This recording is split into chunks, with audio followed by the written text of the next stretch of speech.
Hey everyone, this is Michael Zupan from BiteSizeImpressions.com with another edition of the Greatness Delayed podcast. And it's been way too long, hasn't it, Gus? Podcast? What in tarnation's a podcast? I know it's been months. It's been months since we've sat Have down and we done this. have we done one in 2018 You know what? I can check the website real quick and see when the last. I don't know if there was one this year actually. at all? Like it's craziness. I don't So know. much Let's has see. happened.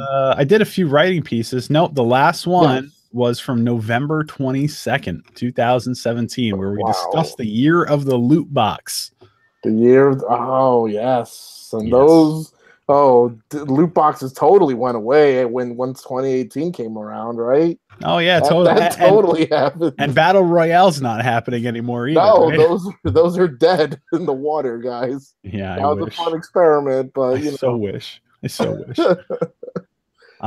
So yeah, it's been a super long time, and there's been reasons for that. Number one, and it's all public information now because the magazine's being distributed across the world Still in working certain on parts of that. the world. Yeah, Yeah, it's in certain, not in our part of the world, but not our part of the world. We don't get to see copies of it, unfortunately, in the United States of America. I know it's Sweden, I guess, and because we're I've seen like the scripture translations. writers of the Bible. We're mythical writers. Like we might have existed. The Minecraft Bible of all things. It's a magazine called Minecraft Explorer, and we just wrapped up issue 5. The fifth Yeah, issue. Yeah. and I think the third issue is starting to get distributed digitally online. So check that out, guys, because we're really proud of the work that we've done. Yes.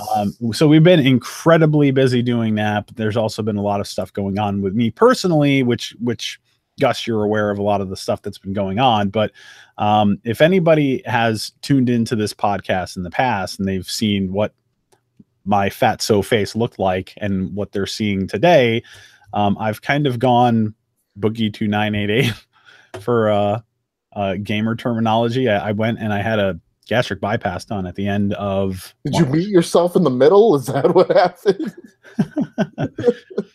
It's something that's been a long time coming. At the beginning of 2017, I was at my highest weight. January 31st, I was at an allergy and asthma appointment because I started developing a cough, which I talked about a bit last year, actually, when I was having all those troubles and explaining what was going on. Like I was having breathing problems and nobody could really tell me why. And it was caused by acid reflux, and my acid reflux was just out of control. I had to take, 2 40-milligram pills of omeprazole a day. You're not supposed to be on omeprazole long term. It can eventually cause liver damage and make your bones brittle, and that's not a good long-term solution. Even though I was taking that much and taking Carafate, which is a liquid that you can drink that coats your stomach better than anything that you can buy over the counter, I was still having really bad flare-ups, and I lost a lot of weight on my own. I was at my highest weight, 361. It's the highest I've ever been beginning of 2017. And a couple of times throughout 2017, I had certain specialists say, like, did you ever think about getting the surgery? And I was like, nah, not really. It's like, well, why not? It could help you with your breathing issue. It could help you with your asthma. It could help you with, having the CPAP machine with your sleep apnea. It could help you with everything. And you have the added benefit of being healthier and losing weight. And I'm like, I don't know. But by like spring, I had enough. I went from doctor to doctor to doctor to specialist to specialist to specialist, trying to figure all that stuff out. And I had enough. So I started looking into it. I went through one hospital's program, started to, but I felt like it was a dead end street because you go to their nutritionist, and if you're not doing everything prior to surgery the way that they want you to be doing it after surgery, they kind of don't progress you, which seems kind of against the purpose of having the surgery in the first place. Like if I didn't need help, I wouldn't be going to you guys, right? Right. So eventually I switched programs and they got me in pretty quickly. And I had my surgery at the end of March. And the last month has been tough. It's been really tough. Gus, I told you about some of this stuff. Yeah. I can't even imagine. It's just part of it is just like just looking the way you do now, it's almost like the healthiest you've been and looked in a while. It's the healthiest I've ever been. Really. I mean, I haven't been this weight for several years.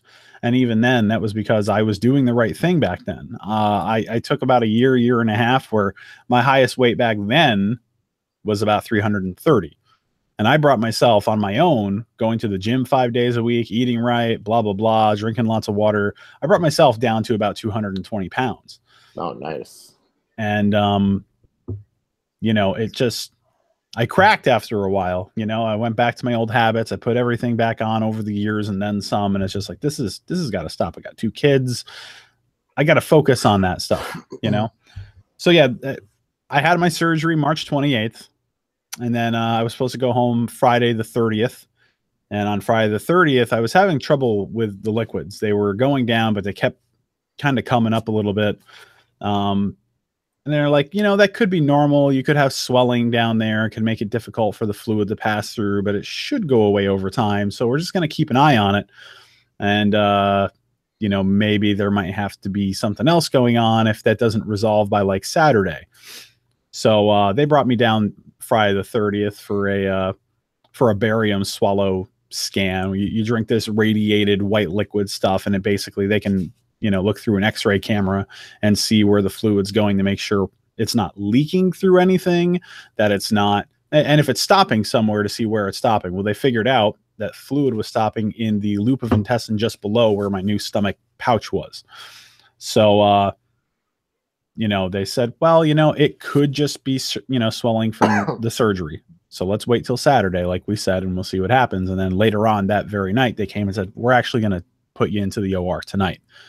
And I was scared as hell. I was like, this is really going to happen. I have to have surgery again. And they said, we got to go in and we got to see how bad the swelling actually is. If we think it's just swelling, normal swelling from surgery, then we'll just stitch it back up and then we'll just wait. That's fine. You'll be okay.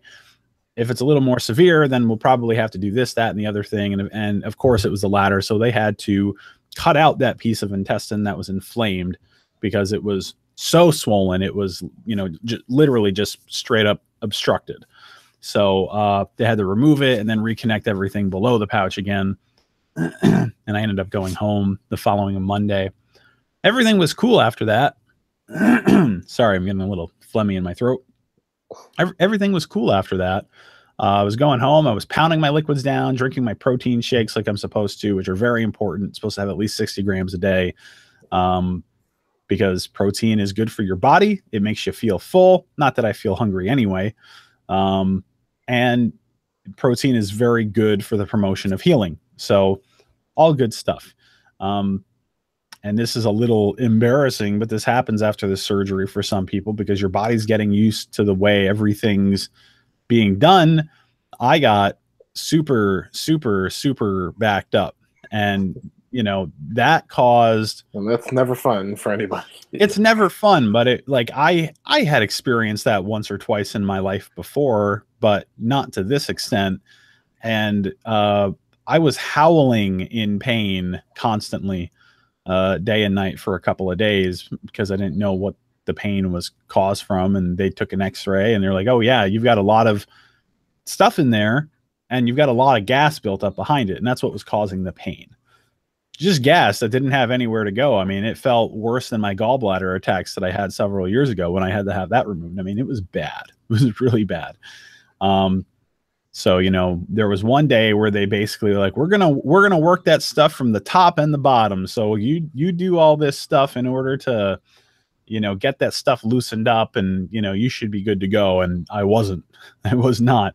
So the second day, they had to have me drink a bottle of magnesium citrate, which is like the same stuff that they had me drink the day before surgery to completely clean my system out for surgery. The thing that turned Bruce Banner into the Hulk. Something like that. And it helped, there was still some pain from gas and everything over the next few days because everything was just like in shock down there. And it was just like, what do we do now? And I was like, okay, good. I'm good again. And then a little, like a week and a half later, I discovered I had a really, really bad infection from the incision that they used in my belly button. Basically, you know, like the scab came off. I said, that's great. That's supposed to happen. But it was a little bit wet behind it. And then just all this stuff. And I was like, oh, this is awful. I got to go to urgent care and I need to have them look at me. There was fever, chills for days. They put me on an antibiotic to help with the infection. I had a reaction to that. So I was red and hives everywhere after a few days of taking that. So they had to switch me over to another one. The second antibiotic was working really well. And then I started experiencing low blood pressure. It was like 94/64 when I was in the office the other week. And they're like, that happens sometimes after surgery. You know, the month was bad, but like I'm beyond all that stuff now. Like, you know, they said, just add some more sodium to your diet and get a little more activity now that you're, you know, kind of free of the bad infection that you had and everything. And it should help. We'll do some labs to make sure you're not deficient in anything. And they took blood work. My blood work came back beautiful. Everything's great. I feel good. I have energy again. I think I'm finally at the point now after the month where I'm moving on with my life and I'm just living a normal life and a healthier life and a happier life. So just in time for summer. Just in time for E3, right? We'll talk about that a bit later. All the E3 talk is coming, and I'm like, everyone is like E3 hype, and I'm like ready to hit a bomb shelter. I'll get into that for sure. So we're all the universe is glad that you're feeling good. I mean, I hope the universe is glad. What matters to me is that I feel glad and that I actually feel optimistic, because what was really, really hard about the first month, despite all the horrible things that were happening to me, I'll tell you, there are people out there, and this, you know, it can be offensive. There are people who look at people who have bariatric surgery and they think that people who are having bariatric surgery are getting it done because they're looking at themselves in the mirror. They're not happy with what they see. And they're like, man, I'd really love to fit into that size bathing suit by the time summer comes around. I better do something about this. And boy, dieting is not cutting it. That's not why anyone gets this surgery done. A doctor is not going to give you a surgery based on that. There has to be health reasons for this. You know, your BMI, your body mass index, has to be over a certain point. And if it's not at a certain point, then you have to have other health issues that are related to your weight to sort of justify it. You know, nobody goes into this to look better. I mean, that's a wonderful perk to look healthier and to be happier in your own skin. But there are people out there who say, man, you know, good for you. You took the easy way out. There's nothing easy about this. I mean, you're still changing your entire life based on this surgery. Literally changing your habits, and your body is readjusting itself to new habits. I mean, if my first month is any indication of what kind of torment you can go through, and there are cases way worse than mine, you know, there are people who have serious complications after surgery, and they need, you know, there was somebody who had ended up getting like sepsis inside their body because of whatever reason, and they had to, you know, have surgery for that. And I mean, you know, bad things happen. You know, it is a risk, just like there is with any surgery, but you never know how your body's going to react. Now, I had buyer's remorse in that first month. That was the hardest thing. It wasn't missing that food or this food or whatever. I wasn't even really hungry, so I kind of didn't care. I still don't get hungry. There's been a couple of times where I was like, man, I crave some salt or I crave some cheese or something, but I don't get hungry. I'm not like, man, it's time to eat now. And if I do, it's all mental. It's like, oh, it's this time of day. I know I should be eating something right now. But yeah, there's nothing easy about this. So anybody out there who has that sort of mindset, you know, it's still a tough thing to do. It's a complete life adjustment that you still have to follow, just as if you were dieting on your own. And it's even tougher because you have restrictions with your body. You know, there are different kinds of bariatric surgery. There are people who get what's called the sleeve, and they just basically cut off a large portion of the outside of the stomach and just leave enough of the stomach. It's kind of like a little small banana, basically.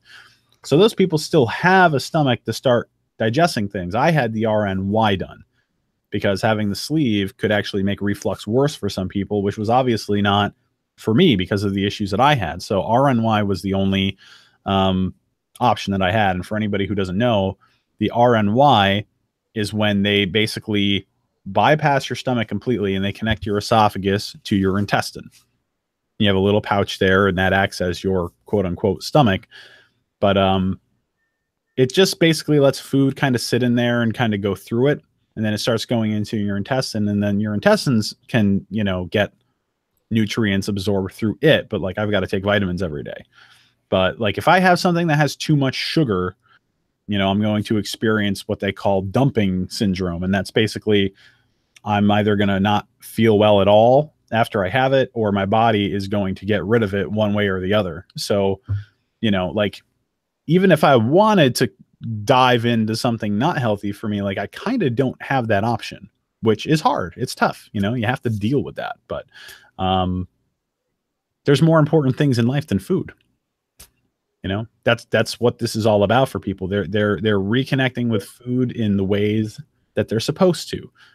It's fuel. It's not supposed to be for our enjoyment. It's not supposed to be something that triggers a dopamine response and makes us feel all, you know, all warm and fuzzy inside. It's food, you know? So that's what's been going on with me, you know, since most of this year. I've been preparing to and going to a lot of different appointments leading up to my surgery. And then there was a lot of stuff happening after my surgery. So that's why I've largely been absent and writing for the magazine. So speaking of doing things that I didn't have time for, I've played some video games since our last podcast. Probably not as many as you. Video games? Yeah, what video games.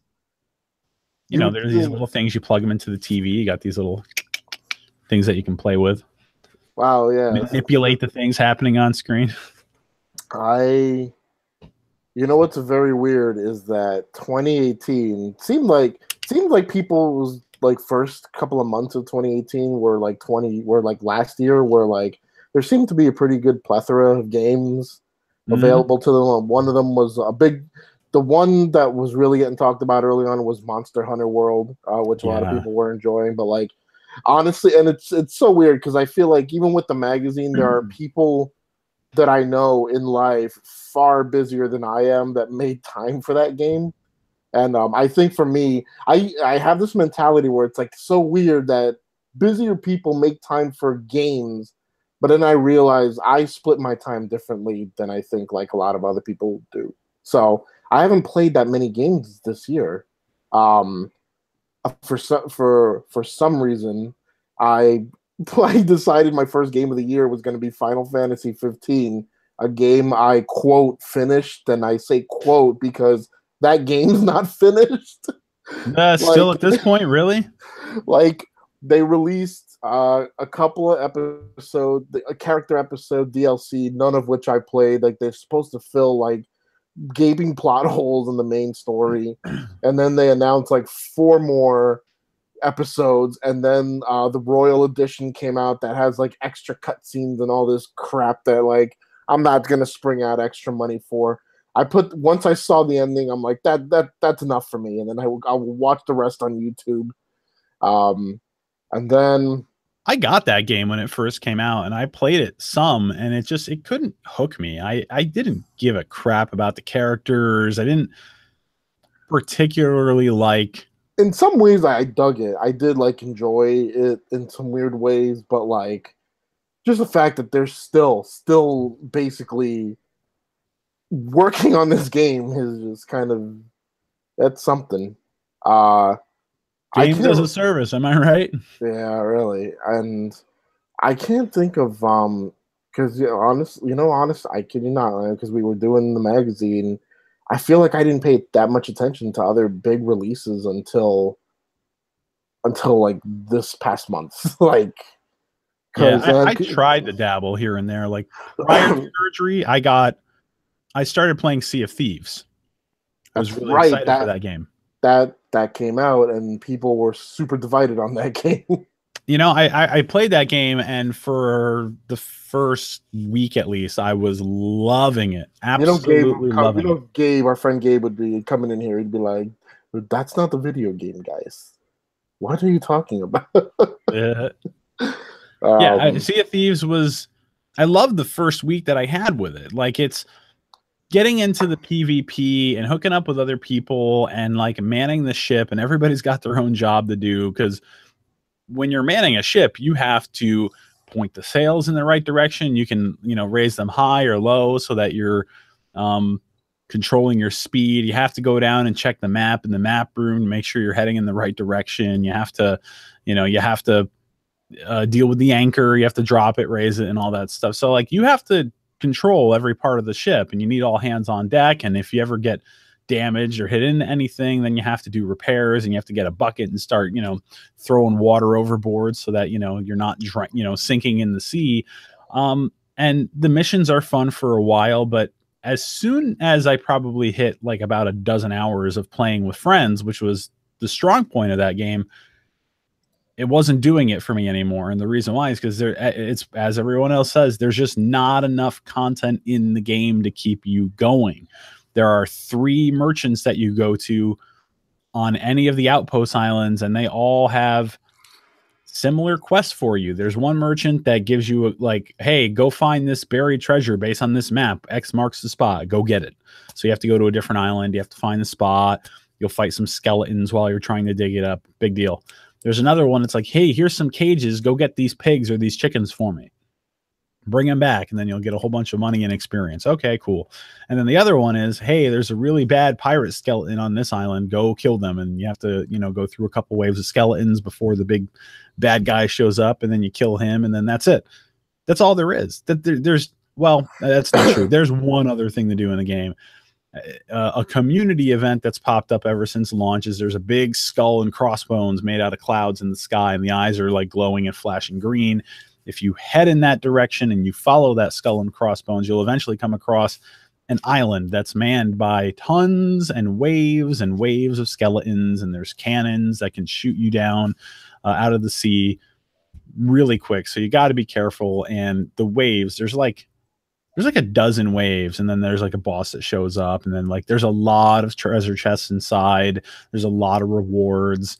So it's kind of worth like going through, but it's just kind of a silly grind.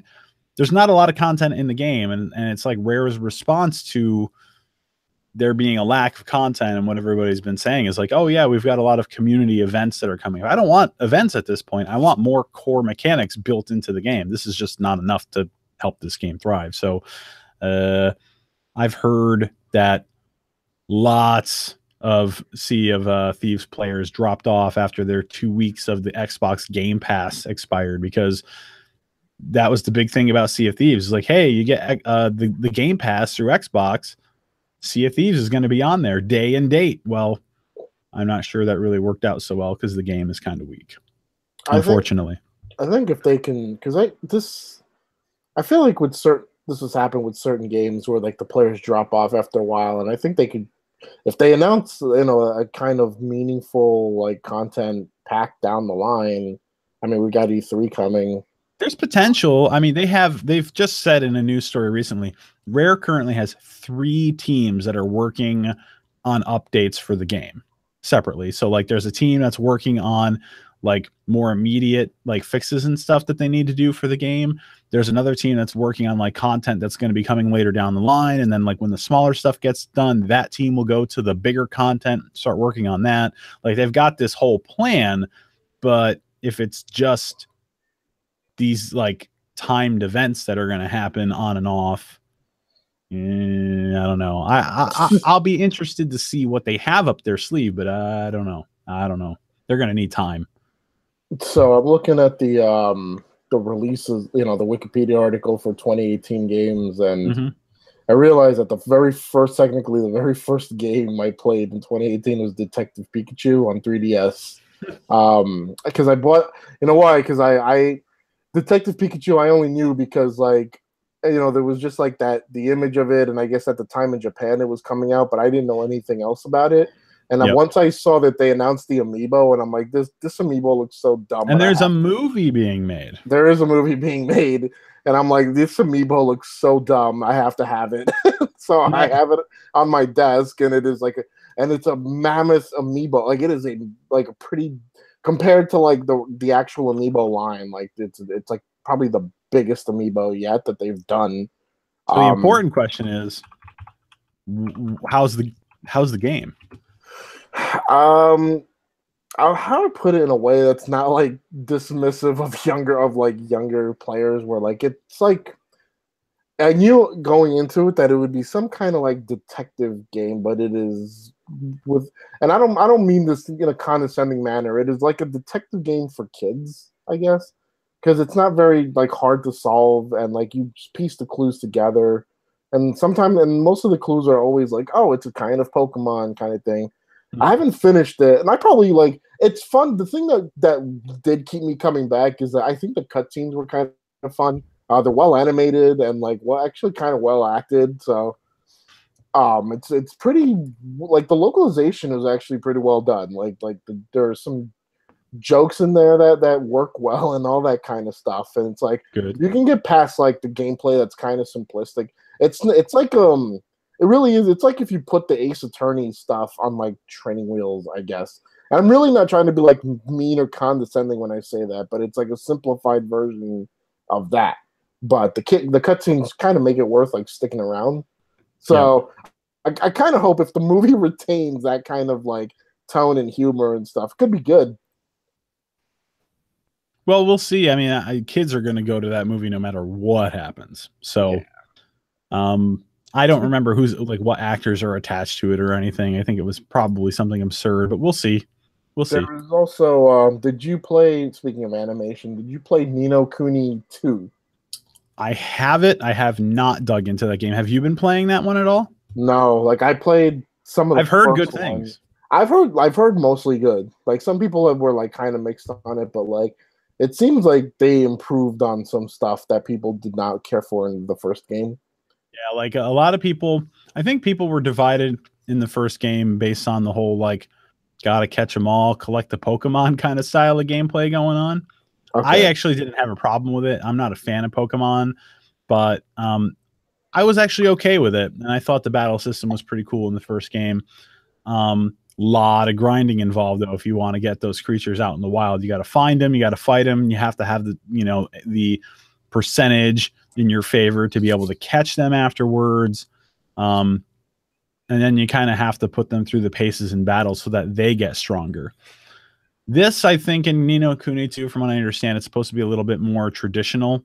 The RPG battling, not like select a menu. I think it's like real time, you're running around or whatever. But I think that collect these creatures and thing aspect is not in this game. So I think people have been more positive about that overall. Yeah, but it's hard to say since I haven't played the game to know the story or characters or anything like that. But I expect it to be good, so I'll get around to that eventually. So another major March. I'm on March right now. So another major release in March was Far Cry. We missed Dragon Ball Fighter Z came out. That's right. I didn't pick that up in the time because I was a broke ass. I haven't played it enough, but it's really. But everyone really loved cool. it. Everyone loved it when they were, because it's like what a lot of people want out of a fighting game. Like, because when you hop into a game like Street Fighter V, right? Which, by the way, in January they came out with the arcade edition, the game that was not supposed to get another physical release. Got another physical release. I fucking knew they would do it eventually, and they did. Anyway, Dragon Ball Fighter Z is a game that's easy to learn and to harness the abilities of the characters. I mean, like, you read it in all the reviews, and it's really true. Like, if you want to pull off a really awesome move, all you really need to be able to do is basically the equivalent of Ryu's Hadouken in Street Fighter 2. Like, it's just like a quarter circle, and you push a button, and like, you could unleash a fucking Kamehameha from Goku. I mean, it's insane. It's really fun. They did a great job, and I was a little concerned when they were developing the game because it's the same team that made the what is the name of that series? It's Guilty Gear. Guilty Gear. I was thinking Metal Gear, and I'm like, that's not right. the Guilty Gear games, and like there was a Metal Gear game technically. Technically, yeah, fucking that thing fucking sunk harder than, I don't have a good analogy for that, but that did not go over well. It basically came out, people talked about it for about 3 seconds, and then it died without even a whimper. It was like instantly dead upon arrival. Thank God. I know some people that actually like enjoyed themselves with that game. I've seen gameplay. I've seen it does not look good. It just looks like you're spending half of the time on the ground, like pilfering through the dead bodies that you know. It just seems so lame, so boring to me. So yeah, Dragon Ball FighterZ is good, and as you already mentioned, Monster Hunter World. I think that game looks incredible, by the way. I just had to come to grips with the fact that that game in general, that series, it's not for me. Monster Hunter? Yeah, it's not for me.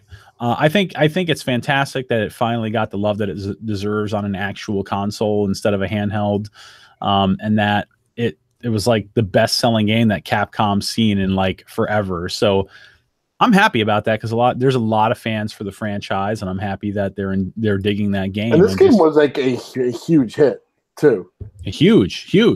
I mean, it was the game to play at the beginning of the year, as you said. And then in February, they came out with the Shadow of Colossus remake, which I actually skipped.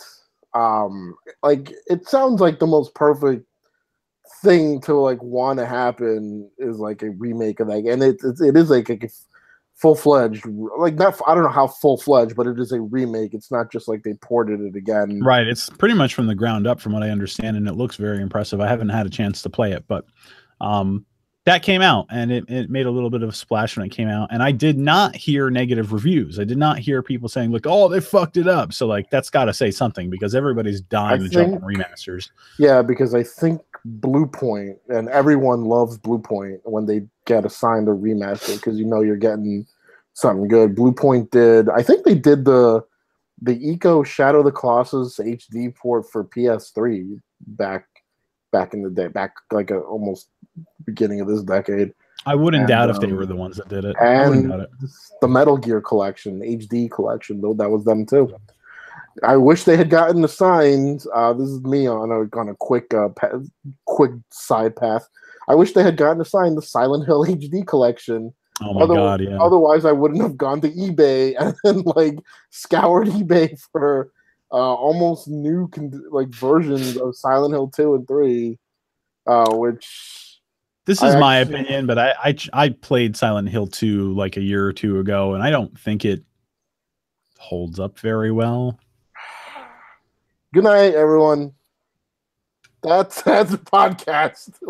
I mean, it's a fantastic game, and for the time, if you're able to play an older game and put yourself in the mindset of like, wow, this is the shit at the time, and enjoy it.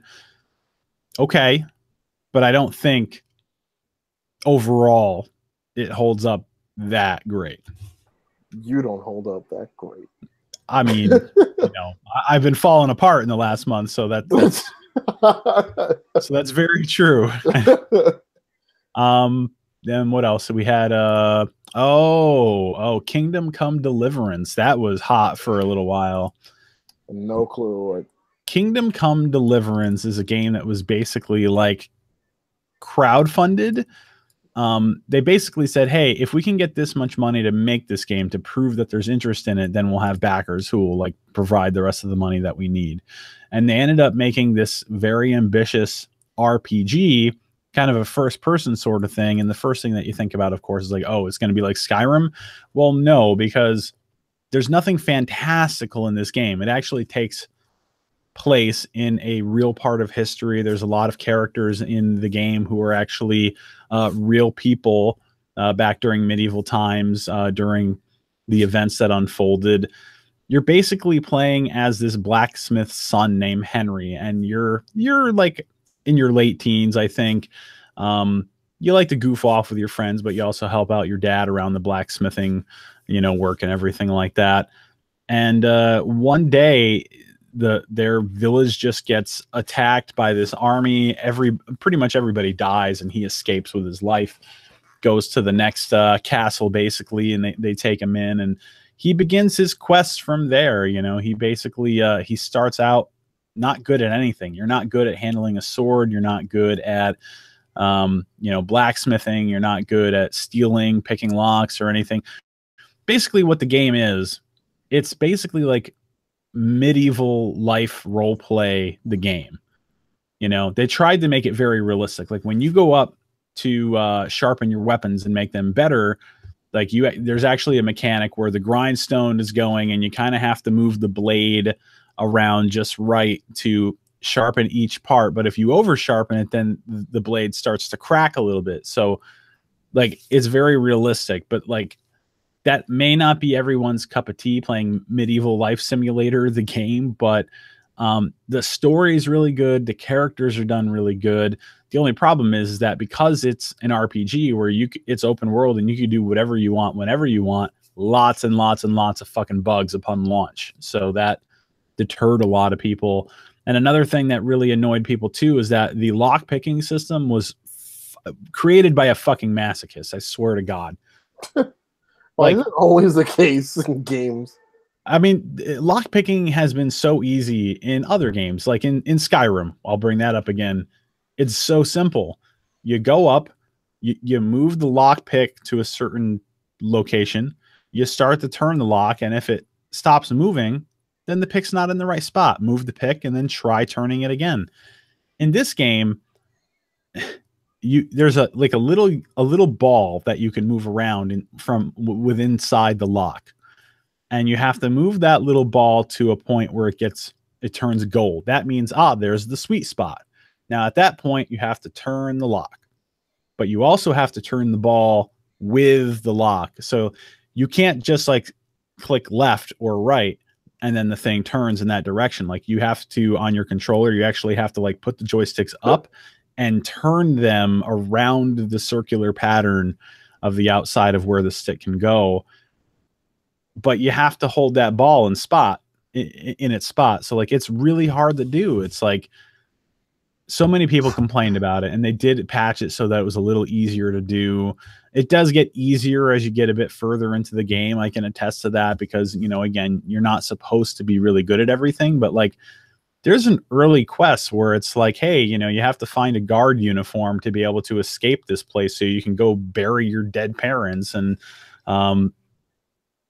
it's supposed to be a very easy lock on this chest. And like, no matter how many times I tried, I couldn't open the fucking thing. Like, you know, that kind of shit is just frustrating. And it's not like, you know, Dark Souls hard. It was just like, why the fuck did they do this? This is a stupid game mechanic design sort of thing. The game is good if you're into that sort of thing. I kind of came to the opinion that it wasn't for me, though. I kind of want a little bit more excitement in my games. I'm definitely more of the Skyrim speed than medieval role play, as realistic as possible, the game. So looking down the list, what else? You talked about Metal Gear Survive. Which I no, fuck Metal Gear Solid Survive. Yeah, fuck that game. Trying to think about what else. Well, I have my own personal. Kirby Star Allies came out on the Nintendo Switch, and I got that for my son and I. And I have played many Kirby games in my life, but I've never been attached to Kirby like I've been attached to other Nintendo properties. I enjoy Kirby. I got this one to play with my son. Like, we love playing these games together typically, but we never liked the gimmicky ones, like the one that was on the Wii U where you had to draw the line for the ball Kirby to kind of roller coaster around on. The yarn one? There was another one. No, the yarn one was on the regular Nintendo Wii, and it was just a 3D it was just a platforming game, you know. It was just really easy. This one, Kirby's literally a ball, and you have to get him through the stage by drawing a line on the gamepad screen. The Rainbow Curse? Yes, Rainbow Curse. I hated that. I did not like that at all. So this is more traditional Kirby gameplay, but there is another gimmick, and it's like, you know, Nintendo wants you to share the joy, right? They want you to share those Joy-Cons. Up to 4 people can play, but even if you don't have other people playing with you, there are the computer will play as the 3 other characters on screen with you. So there's 4 of you on the screen at any given moment. And that's a cool idea and everything, because you can kind of swap different powers with them and everything like that. But it keeps the camera zoomed out a bit, which kind of takes away the intimacy of the action that's happening on screen, which I didn't care for too much. And also, once you get in the thick of fighting these other enemies, there's 4 of you, there's a few of them on the screen. All of a sudden, you don't even know which fucking character you are anymore. It gets confusing. So, not my favorite Kirby game. It's not bad, but it's if anybody like is just kind of lukewarm on Kirby and you're like, oh, I really love Planet, Robobot on the 3DS, but like there's other games that I wasn't too fond of, this is probably one to skip. I talked about Sea of Thieves already. Far Cry 5 you were going to go into. Have you played that? Actually, no. I didn't really have that much to say, because like A, I haven't played it, but B, like just basically how much conversation there was about that game before it came out, and I think people are still playing it. I think the consensus is that it's fun to play, but everyone was basically like, I guess, either disappointed in the story, or they all thought that Ubisoft was actually going to have sort of things to say about current events. More specifically, they were hoping that it would actually have a message about whatever was going on in our world today. Like, this is why I fucking try to cut down on my Twitter, because which you're failing at miserably, by the way. Yeah. Well, some days like I'm off, and some days I'm a chatterbox, but like when I see like the game journalists like fading, like if when they're actually like surprised that Ubisoft, one of the reviews dinged this game for not being like politically messaged enough, and I'm like, you really expected that from Ubisoft? Like, I mean, it's Far Cry. Just fucking play the game and shoot things and have fun. That's really what it's all supposed to be, right? And I have played this game a bit on my Xbox One X. It looks gorgeous on that, by the way. It's Far Cry. It's a Far Cry game. So for better or worse, like how much you're going to enjoy this game is going to depend on your tolerance for the franchise at this point. If you played 3 and 4 and you're burned out of the formula, this game's not going to do anything differently. It does change things a little bit, though. Like, you don't have to grind through the game anymore to hunt things in order to get materials to craft newer, better things. You can still hunt. It gets you money, but you don't have to go through that anymore. Also, the mission structure, you can do things in whatever order you want, which was a smart design choice, I think, this time around too. Also, there's no more tower climbing. They got rid of that mechanic. They actually have one tower that you climb at the beginning of the game, and as you're climbing up it, the guy on the radio that you're carrying, who's like, I don't think I'm going to be having you climb up these things all over the goddamn county. We're not doing that shit. Like, they're self-aware. They know that people are just kind of pissed off of the same formulaic shit over and over again. So they made improvements to the franchise in that respect, but it's still Far Cry. So take that for what it's worth. Fuck your goddamn political messages and all this expectations. It's a fucking video game. I actually don't like. I wouldn't have minded if that game did have like something to say at least, but like, the expectation to kind of like say like this game failed because it didn't meet my expectation of needing a message. It didn't make fun of Donald Trump enough. Like, do you really want and on top of that, do you really want that at this point? Or, like, not to even like broach that, but like we're 2 years into that era, into this era, the Trump era, right? And it's like, you really want your games like really like being that on the nose about him and about like people that like ally with him and all that? No, not at all. Like, we deal enough with it. We deal with it enough in our everyday news, and Twitter even, Yeah. Like, it's all over the place, and regardless of how you feel about him or not, he's been an easy target, Like, you're gonna trust, like, no offense to people who like really invest in game narratives, and sometimes I do, sometimes I don't, but like, I'm not really like looking for that. I'm not looking to games to like give me political nuance.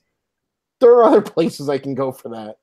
This game is based off of something that does happen in this country, though. There was a couple of years ago, there was that group of people who basically kind of created their own community, and basically, the FBI had to get involved, and they were surrounding the perimeter of this place. But they were like, nope, this is our land, and we're going to fucking run it the way that we want. We're all armed and shit, but don't mess with us, and we won't mess with you, that sort of thing. The funny thing is, it was a big story, and I forgot like the one guy's name, the guy that got kind of famous out of all of it.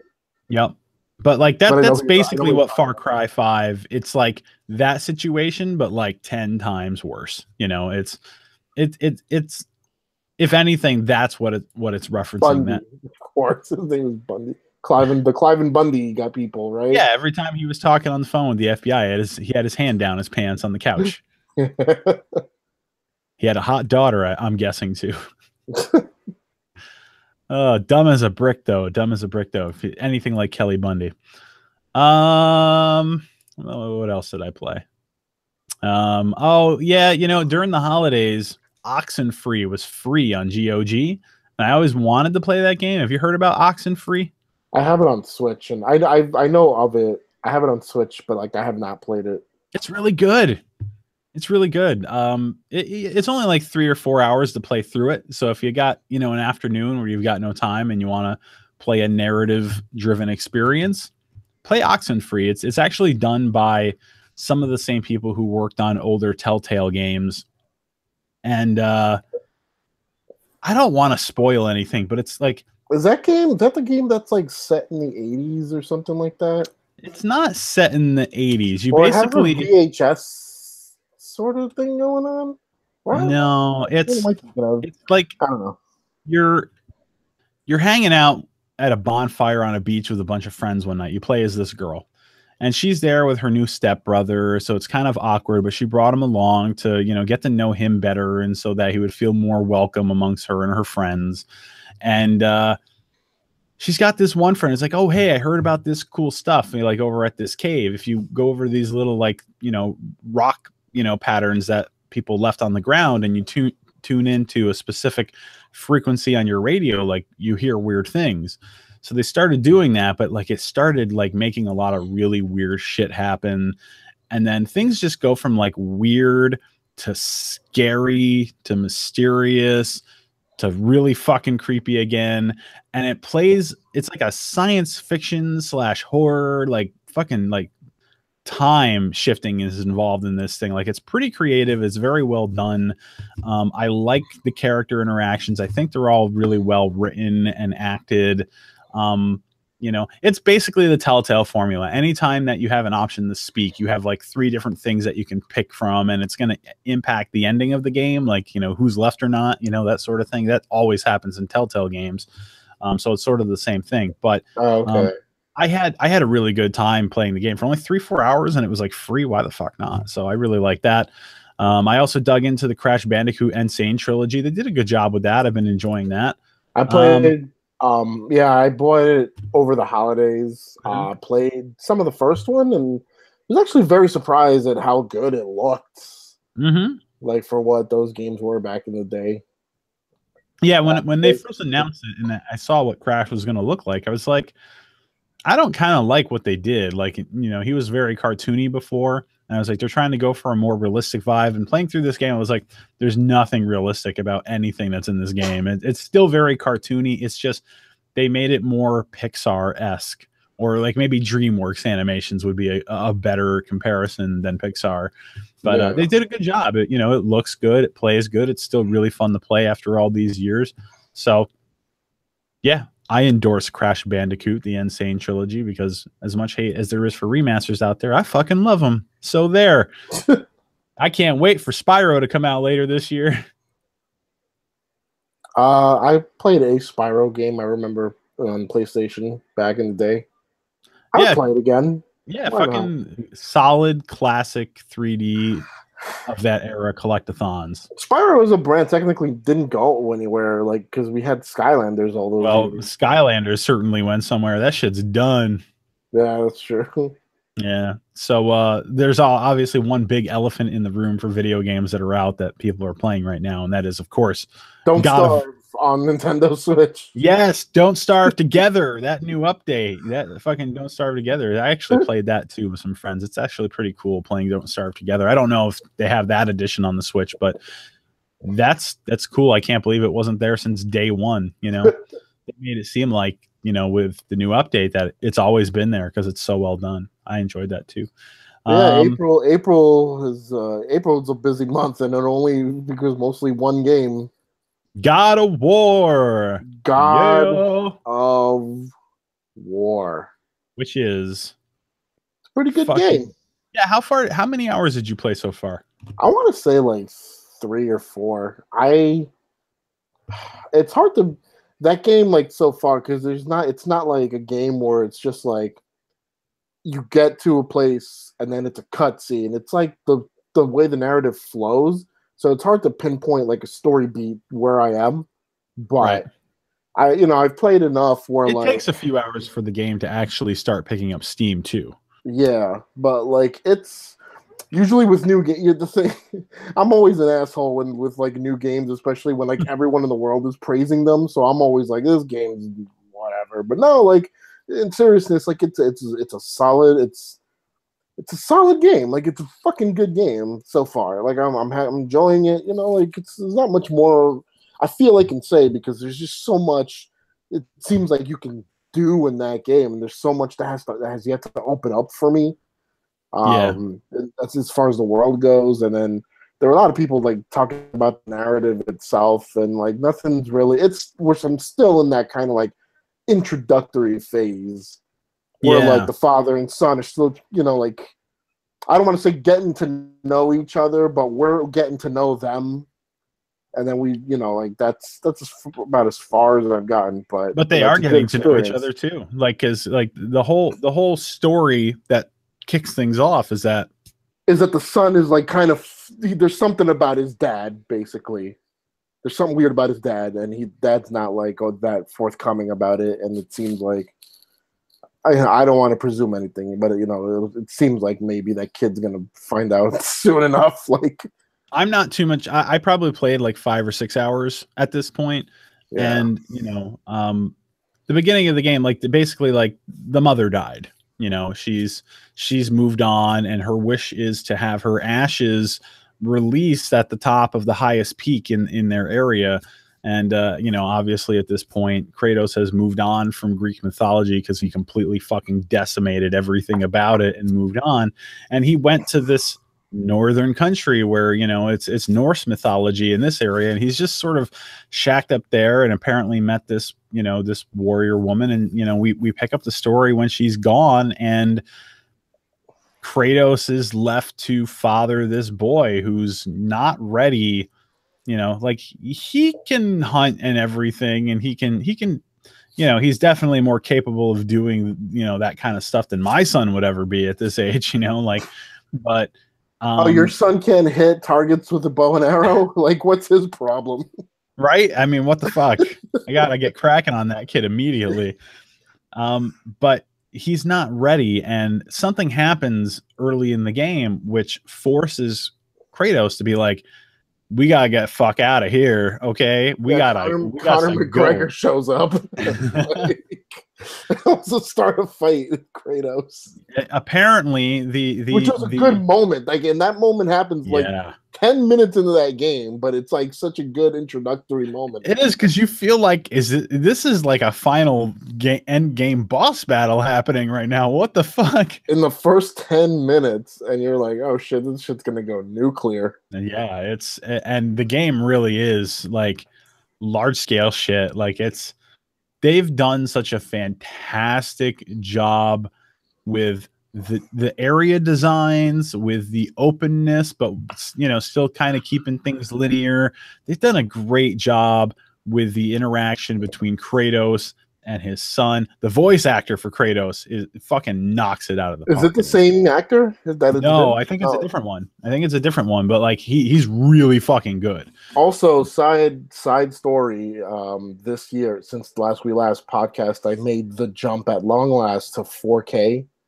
Picked up Xbox One X? 4K. No, not yet. But like GameStop has had an offer, like a pretty good offer for trading in your like old Xbox One. I've been meaning to go, and like I wouldn't get one like right away, but I would hold on to that credit like eventually when I'm ready to get one. I might, and hopefully the price is still good, so maybe I'll do that this weekend. But I think if you want to get the extra credit though for a trade, like you have to apply it towards the thing. I don't think they'll just be like, oh yeah, get the extra credit for the promotion and just hang on to it. oh man, like yeah, it would have to be a while before I could get the X. But I did get a 4K television with a high dynamic range feature. And you were just watching Mad Max Fury Road the other day, right? Last night I was watching it and I was like, oh God. And that disc looks amazing. It looks great.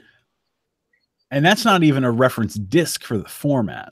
Like, yeah, watch something like The Revenant and you'll see like how far like 4K can take you.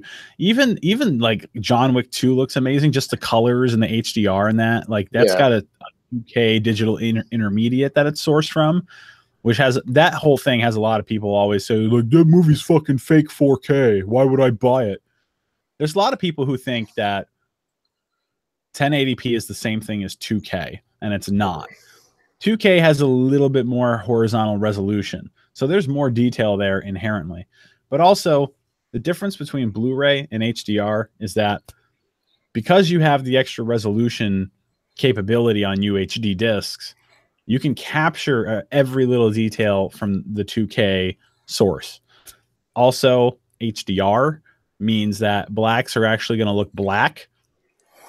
Highlights are going to look better, and you're going to see more detail in those highlights. And the color is just, you know, a wider gamut of color too. Like there's just no fucking contest. There are people who can watch movies like John Wick is the perfect example. The first movie was a 4K source and it looks immaculate, but it's kind of a dreary looking color palette throughout most of that movie. Yeah. And I noticed too, the sequel uses a lot more color. Yes. And not just because there's a scene in, not just the museum scene either, because like there's a different hue depending on the location he's in the movie. But I have not watched either movie in 4K. Not yet.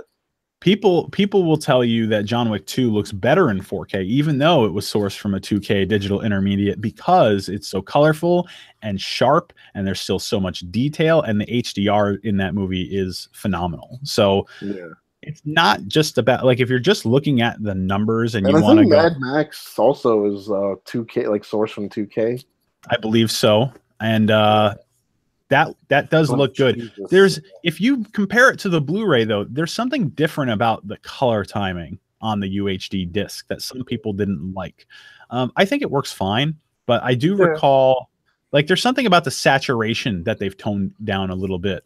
I think with the extreme colors that I think the Blu-ray is probably a bit more accurate, but it really still works well on the UHD. It's not like a butcher job or anything. But that side note, you know, I'm glad you're enjoying that. That side note eventually led me to buying a PlayStation 4 Pro. So I was left and right playing, like checking games out in HDR. I actually was playing Final Fantasy 15 in HDR with like I had chosen to favor performance and all that. But anyway, the point is God of War 4K HDR settings. You tweak the gamma, you know, just right and all that, and that is very, very pretty. Yeah, God of War was what finally made me jump to get a PS4 Pro, and I'm not sorry. Yeah. I'm not sorry I made that decision at all. It looks phenomenal. Also, like I played a little bit of Horizon Zero Dawn when it first came out. I just kind of tested it out, and the HDR in that game kind of disappointed me on the regular PS4 because I felt like the HDR was like lagged, like it would switch to the next shot and then like it would take a second for the HDR to like switch to the way that it was supposed to be. I think the power in the PS4 Pro compared to the initial PS4 resolves that issue. I don't see that issue anymore when I'm playing games with HDR on the new system. And just, like a lot of people complain because it's like, oh, what the fuck, God of War, if you're playing in 4K, it's only going to be 30 frames per second. Like, yeah, it's a fucking console. It's not a beast computer, you know, like the Xbox One X is more powerful than the Pro. And even that has to make concessions for games a lot of the time that want to push 4K, but you know, they have to be 30 frames per second. And that's fine. That doesn't bother me at all. The game looks fucking phenomenal in 4K. But yeah, I really like, as I was saying before, I really like the interaction between Kratos and his son in this game. Gabe, our buddy Gabe, was watching me play, you know, earlier on in the game, you know, probably around the same time where you're at right now. And he's just like, man, this kid's annoying. Like, I think it's easy to, since we have like a game like The Last of Us where the kid is Ellie and she's kind of like an adult. She's like wiser beyond her years. You know, she acts. She's a yeah. She's a firecracker, that one. You know, she's smart. Yeah. She's resourceful. She's, you know, it's easy to compare a really, really well done character like that to this kid and be like, this kid fucking sucks. But that's not the case. I think this kid is a bit more on the realistic side for his age. Because kids can be annoying. Kids can be annoying. And that's the reality of it. Right. And, you know, he's dealing with stuff too, because like he's not used to his dad being around, and his dad is an asshole, you know? So yeah. Like they're figuring each other out while we're figuring them out. And like you've probably already seen it very early in the game. Like they've really added dimensionality to Kratos as a character. Like, yeah, he's still like very like, you know, like, come along, boy. You know, we don't have time for that. They're none of our concern. You know, like he's very rough and tough. I've had moments in that game where I'm like, are you my dad, Kratos? Where like, yeah, you know, the kid will be like, I think like one of the moments where it's like the kid kills like an animal or something, and he doesn't quite get it done, and then Kratos is like, "You started it, you finish it." And I'm like, "Thanks, Dad." Like I'm having my own flashbacks. Yeah, like that's realistic interactions and stuff. Like, you know, being a parent to a kid is not. It's not always going to work out the way that you want it to. Like, you know, you have those struggles with your children sometime as, you know, if you're a little rough around the edges and they're a little rough around the edges, like, you know, you're going to bounce. You're not always going to be friends with each other, you know, and those interactions can kind of, you know, strike home for a lot of people. But like they've added dimensionality to him because you can tell that Kratos cares. You can tell that he cares, but he doesn't want his son to, one, be unprepared and get himself killed. And in order to do that, he knows that he has to make the kid be tough. And he has to do that by not coddling him. There's a few moments in that early game that you've already seen where, you know, the kid has a moment where it's like, man, that was fucking intense what just happened. And he's just kind of looking off in the distance. And Kratos is standing there and he kind of slowly raises his hand like he wants to put it on the boy's shoulder, and his hand wavers there for a moment, and then he pulls it back. You know, like little moments like that say more than words ever can. Like what they've done with these characters in this game, it's immaculate. I think it's fantastic. Like Cory Barlog and his team need to fucking pat themselves on the back. Like, I mean, I know there's that video out there where he was just kind of reading the reviews of the game while he was like live or whatever, and he was crying from the overwhelmingly positive comments. Like, it's fucking well deserved and earned. Every aspect of this game seems finally polished, finely tuned. You know, character interaction is great, and even the combat mechanics. Like, it's a little slow in the early part of the game until you start unlocking a lot more like variety of moves that you can do with your axe. But like, once that happens, like even the combat is fucking so good. Like, if there's one thing that I want other dev teams to walk away from, it's like, don't be fucking Call of Duty and be the same fucking game year in and year out because you think there's an expectation. Do not be afraid to take risks with your games.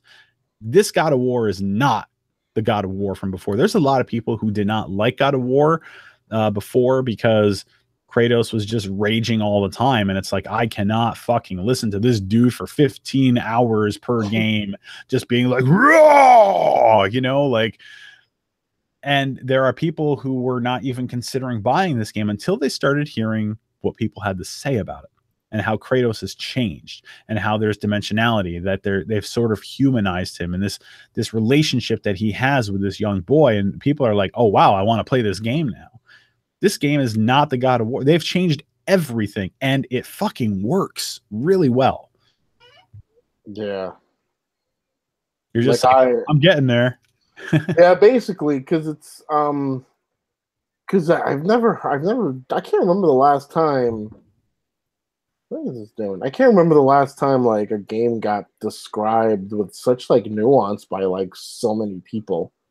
You know, and I'm gonna finish that game like eventually around the time like I think that the cooling off period I think when I'm will about 40 happen. years old, I'll probably finish. No, I'm trying to plug away. It's like a 30-hour game.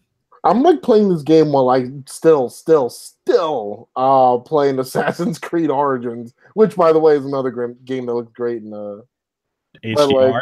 I told you before when that game first came out and I was playing it on my X, that game looks like I can't imagine playing that game without HDR. Like you can just play that game and just be like, yeah, this thing was made for HDR. Like I don't know how you did it without HDR, but like man, you'll never go back.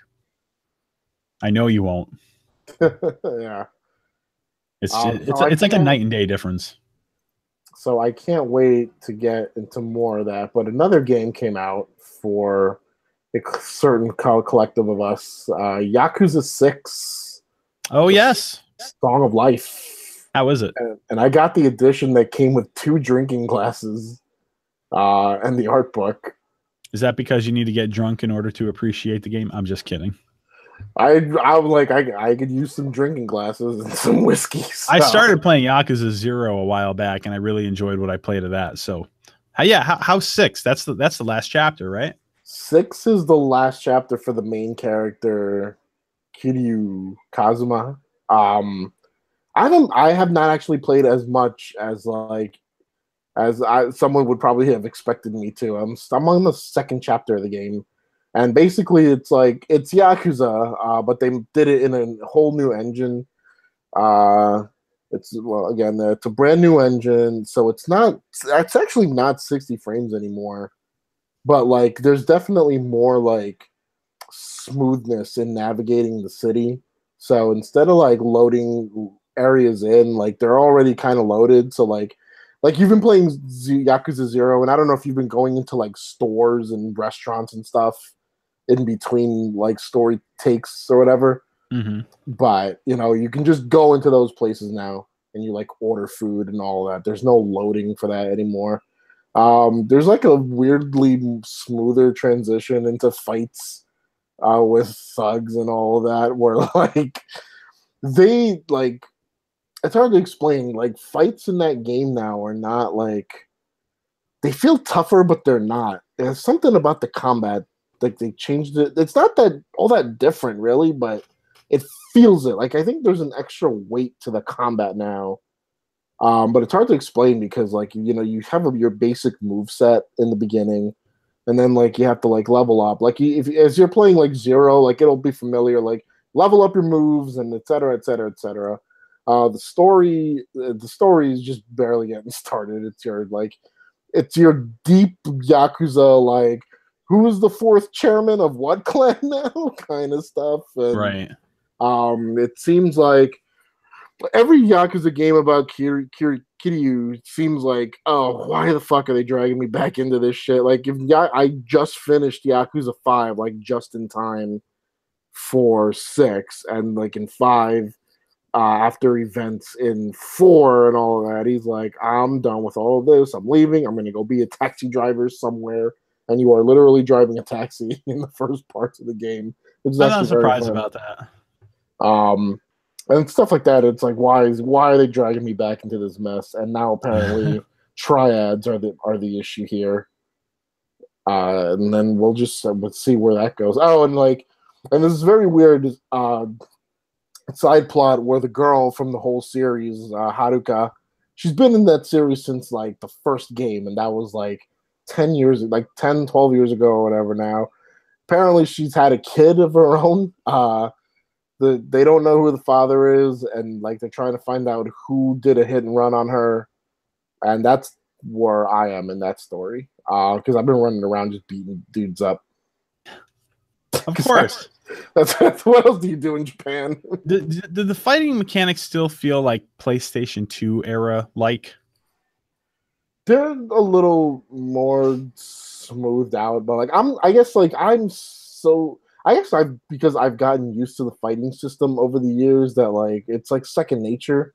to me. So when people are like feel kind of hampered by it, like I wish I knew how to like explain or how to help them other than to say evade a lot or block, like stuff like that. I mean it's smoother than previous games, but maybe it still won't be like the smoothest system for people coming in. I think like Yakuza, honestly, like I feel like Yakuza 0 is the best you're gonna get with like because there are different move sets for like I guess different types of players. Well, I jumped in on the right game then, didn't I? Yeah, I guess so. Yeah, because like you can rush like combo. Did you just start that game? Yeah, I only got through like the first main chapter after you face like the first major boss. That was so satisfying. Okay, so like I don't know if you've learned like the other move types yet. So they've introduced me to a couple other like move types that you like switch back and forth between during battle in order to do things, and it's cool. Yeah. I think being from an old school like gamer sort of time frame in my life, like the battle system doesn't actually bother me that much. I know for some people it might seem kind of weird the way that it feels, that it's going to feel decidedly old school, and also even the save systems, like you got to run to certain points on the map if you want to go save, like finally, it took them like a decade, but finally in 6 you can save wherever the hell you please. Oh, getting fancy for the finale. I know, right? Like we're dressed to the nines for this one. I also bought the other day I bought the Humble Bundle, the Capcom Sega bundle. Yeah, I kind of want to get my hands on that too. I bought the $15 one because I wanted the Valkyria Chronicles remake. Yeah. But one game I'm excited to kind of revisit, even though I don't know how much it'll hold up, is Dead Rising. The very original first Dead Rising. That game's, like it's good, but I was never a fan of the time constraint. Okay. Yeah, I mean, like I can understand easily like why people didn't like it at the time, but I guess with me, I just tried to make the best of that situation. Yeah. But because it was like the first big like must-have game into the 360 like after launch, so I guess I still have a soft spot for it in my heart. And you get those Mega Man collections in there, right? Yes, that's right. Because I don't know that, and the funny thing is, I'm kind of glad that I got the first Mega Man collection on PS4 with that bundle, because I don't know that I was going to get the Mega Man collection on Switch. Because I feel like I have the Mega Man X collection I'll probably get on Switch. Yeah, I can't wait for that to come out. That's going to be awesome. I feel like I have every Mega Man game on like every Nintendo hardware. All right, so for this, you only get the first Mega Man Legacy Collection, but that's the first 6 games. That's awesome. That's fine by me. What's in 2? 7, 8, and there's a 9, and I think that's right, 9 and 10. That's right.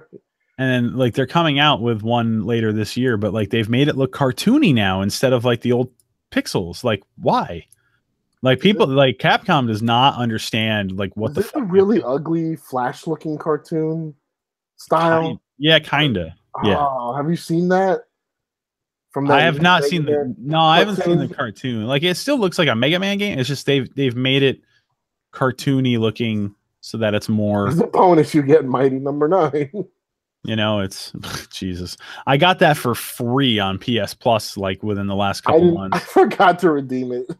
I haven't been brave enough to download it and try. But yeah, this is a pretty good bundle. So yeah, Dead Rising, Dust Force, Crazy Taxi, and then Super Monkey Ball Banana Splits if you got a PS Vita. Resident Evil Remaster, the HD Remaster, Mega Man Legacy Collection, Resident Evil Code Veronica X, Alien Isolation, Binary Domain, and Sonic Generations. And then for $15 or more, yeah, Dead Rising 2, and then the Valkyria Chronicles Remastered. That's a pretty dope collection for $15. I never played a Sonic Generations, and I've never played it either, but for this bundle, I just might. It's for PS3. Things, but like I heard good things from Sonic fans, so that was So I think we've covered the video games that we've been playing quite well. I don't think I've got anything else to report. Have you bought at all any of Nintendo's Labo stuff?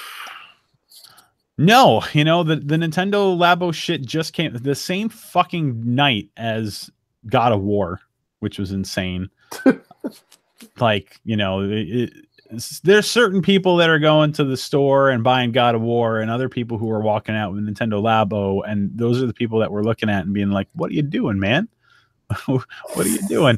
And I had a question that I wanted to pose on this podcast, and it's that, you know, now that like the Nintendo Labo stuff is here, like how do we feel about it? Like when it was first announced, I looked at it and be like, that's gonna be a niche fucking thing that I want nothing to do with.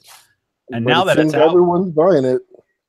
is everyone buying it? Like I know people are buying it, but like how are the sales doing? I really don't know. You know what? In fairness, I really just look at my Twitter, but on that, and that's kind of a bubble, so I can't really speak to like are the masses like picking it up. Right. I follow a lot of like video game journalists and just people who like talk about video games a lot. And there has been a bit of conversation about Labo, and I've seen pictures of people buying it and everything. But like overall, like I don't know. I think when I was at my local GameStop the other day, and I'm buddies with the manager there, and he said like it was like a week and 2 days that it was out when I stopped there, and he was like they sold like 4 things of Labo during that week. So, I mean, I don't know if that's good, if that's bad. But GameStop only ever gets like 2 of something also. Yeah, well, they've got Labo behind the counter to sell. It's just... Labo, to me, just from instinct, feels like one of those things where it's like, people are going to buy this shit, and then it's like off the shelves, and you can't find them. Yeah, you know, what's weird for me is that, like, for me, I've never been the kind of guy that, like to buy a toy that I had to put together first in order to enjoy. So like I was never much of like I didn't have anything against them. I liked playing with other people's after they had built stuff with it, but like I was never into Lego. You know, I like the Lego brand, I like the Lego games, I like the Lego movies, you know, that stuff is all fun and fine and cool. But yeah. It's like, oh yay, I just spent $70 for this expensive ass fucking Lego set. Let me sit here for 7 hours and put this thing together before I can actually play with it. No, I'm going to take my $70 and buy a bunch of other toys that are already put together that I'm going to have fun with as soon as I get home. You know, that's just the way that I was. Like, nothing against it. It just wasn't for me. And like to see people pick up a fucking box with cardboard slices in it and spend literally hours putting these things together. Like I watched a Giant Bomb stream of them doing it the day it came out. Yeah, they were doing the robot one.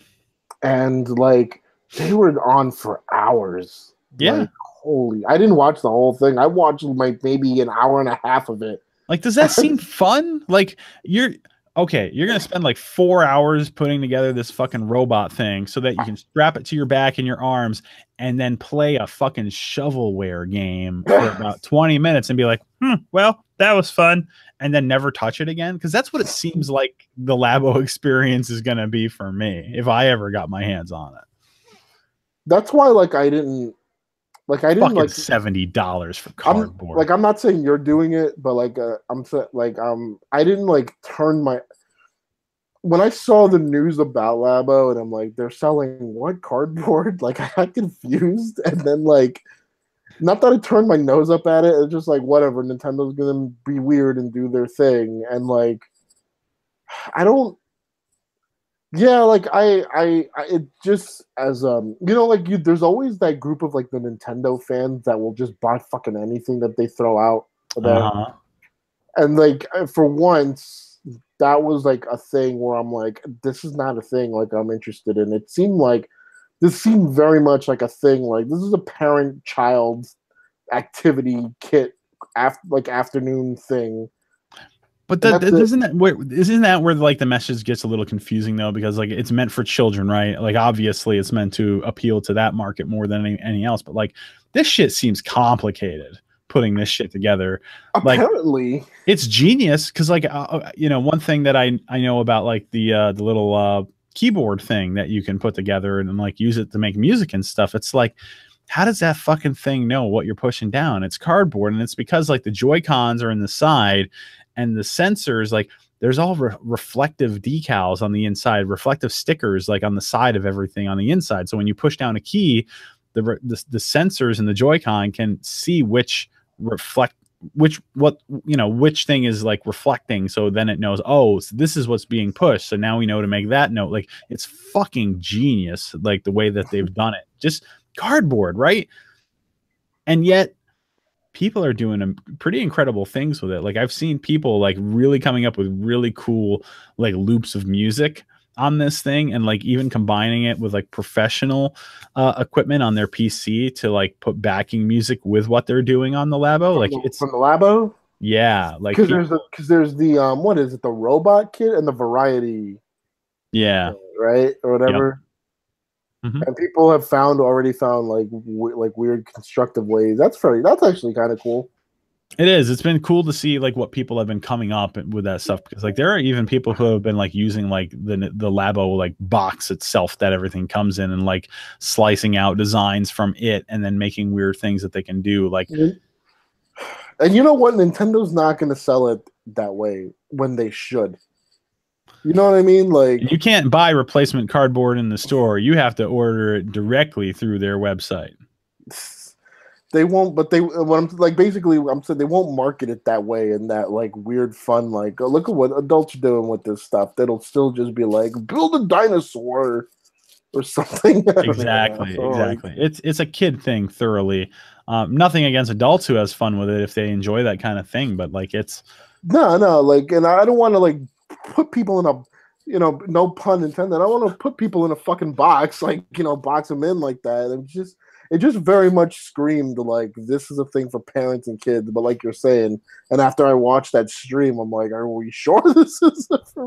I know a couple of like kids who want this Nintendo Labo stuff, and like their parents are just like, where are we gonna put this stuff? Where are you gonna put it when you're done? Like, seriously, it's just gonna take up space, and if you try to break the damn thing down, you're just gonna break it, and then it's gonna be a waste of money.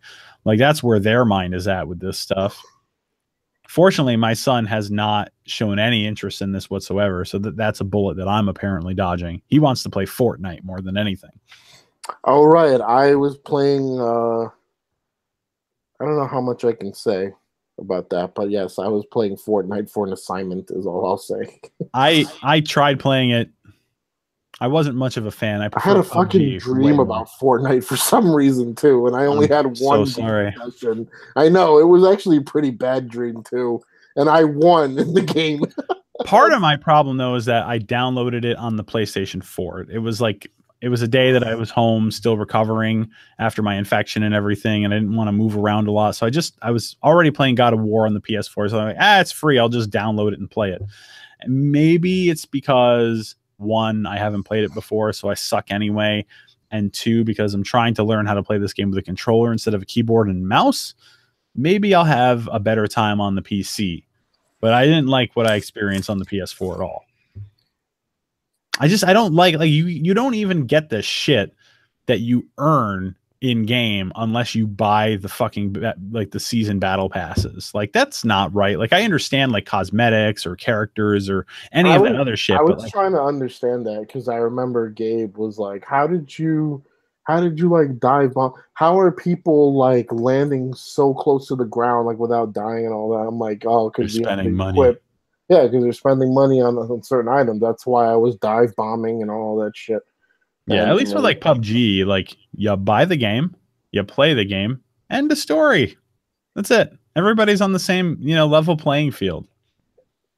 Yeah, like I don't shit for your character that you can get, but that's it. I don't have some, because I had to play it for an assignment. Like, I don't have some big take on Fortnite, and it was just like I only had fun by extension of playing with people I know, and that really just went. That's how as far as it went, and then. It's like I'm sure it's the style that's really appealing to like younger people, and I'm sure maybe there's something about the game's mechanics that is why it's like the most talked about game. Maybe, it's an interesting idea. I didn't like the integration of the crafting and building, because like when you've got a bead on an adversary, I don't know, just being able to throw up a fucking wall around yourself, it just seems cheap to me. It takes away from me all the tension in running around and having a battle royale. Like in PUBG, like if you're out in the open and you start getting pelted with bullets, like shit's getting real fast, and there's nothing you can do about it. You know, it's like that's part of the whole experience, is that tension that's provided by the cat and mouse game, where with Fortnite you're forced to engage up close and personal because somebody's able to build all this shit, and then you can build this shit, and then either you're going to try and snipe at each other from a distance, or you have to run in and try and like outsmart them a little bit with wherever they're going to try and look around for you around their base that they set up temporarily. It just wasn't for me.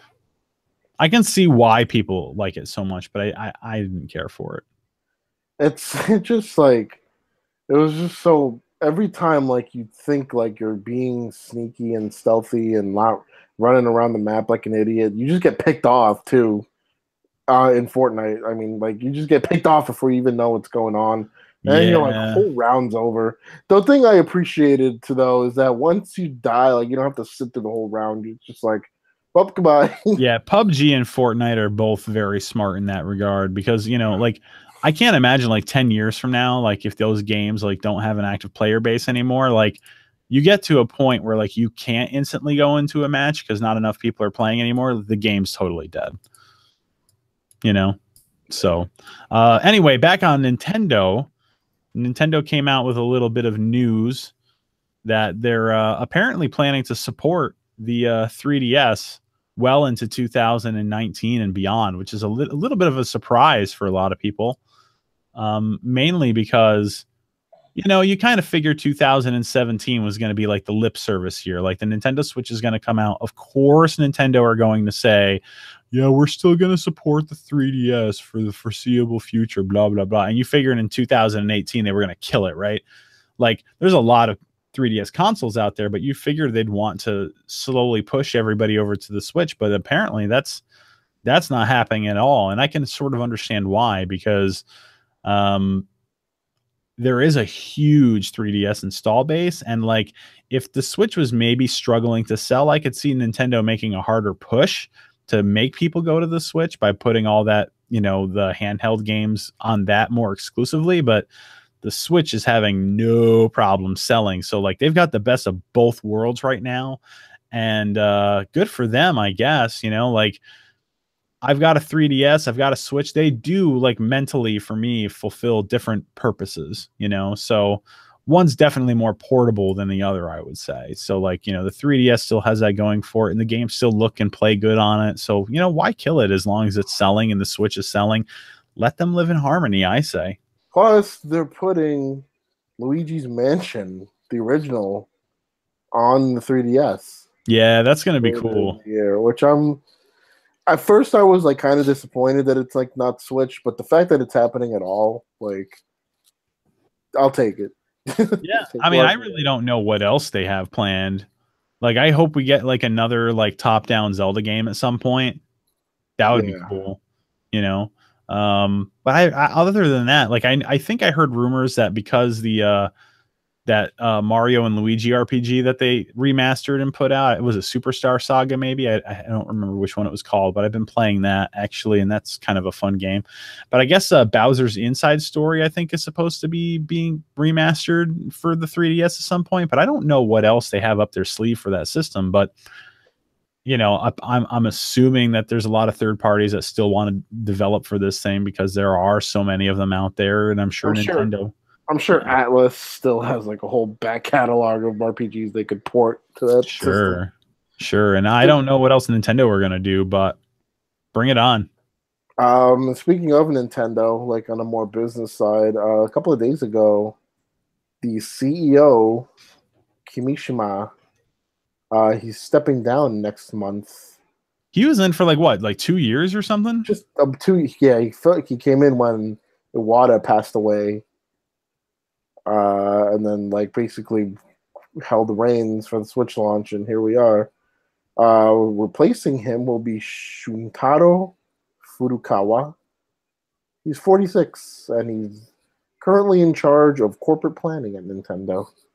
I'm not concerned about it. I think whoever they get, you know, in charge at Nintendo, like the company knows what direction they're heading in, and I think whoever They've takes been over is definitely skewing. Excuse me. They've been definitely skewing younger for years, especially on the development side.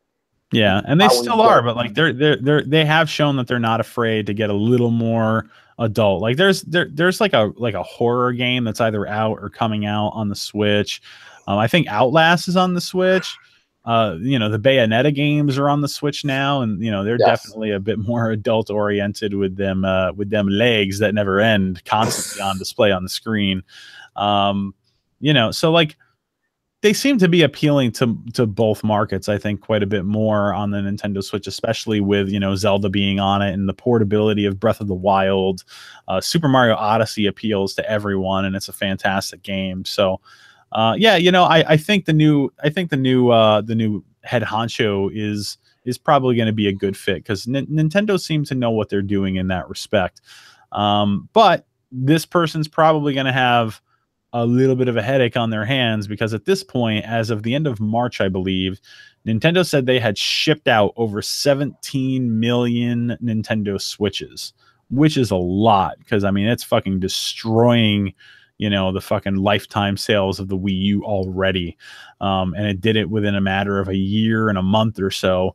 But that amount of consoles sold is going to be a major headache for them because the system's been cracked.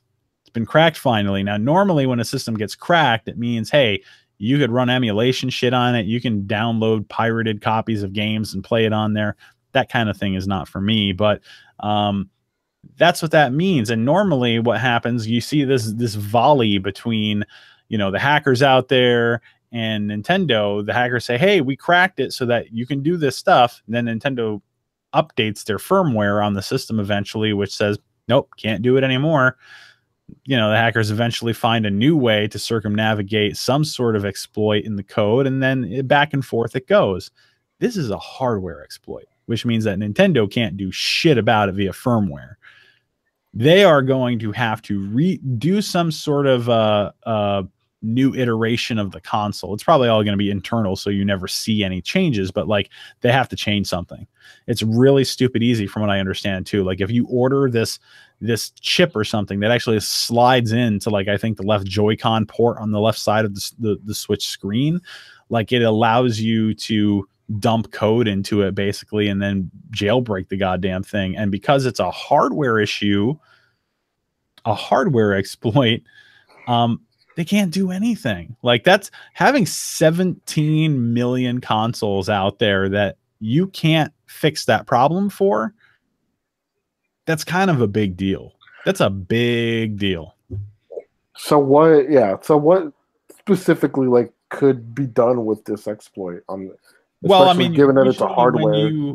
I mean, think about what they've done with the 3DS. You know, people can download and put games on SD cards and play them off the SD cards so that they don't have to spend money on Nintendo games ever again. Yeah. You know, and then of course it becomes an emulation paradise because you can run any emulator you want on this thing, so you can play your Nintendo, Super Nintendo, N64 games, so on and so forth, on these things. And you know, that's kind of not, you know, it's definitely going to discourage people from buying Nintendo games if they can download them illegally and put them on an SD card and then play them that way.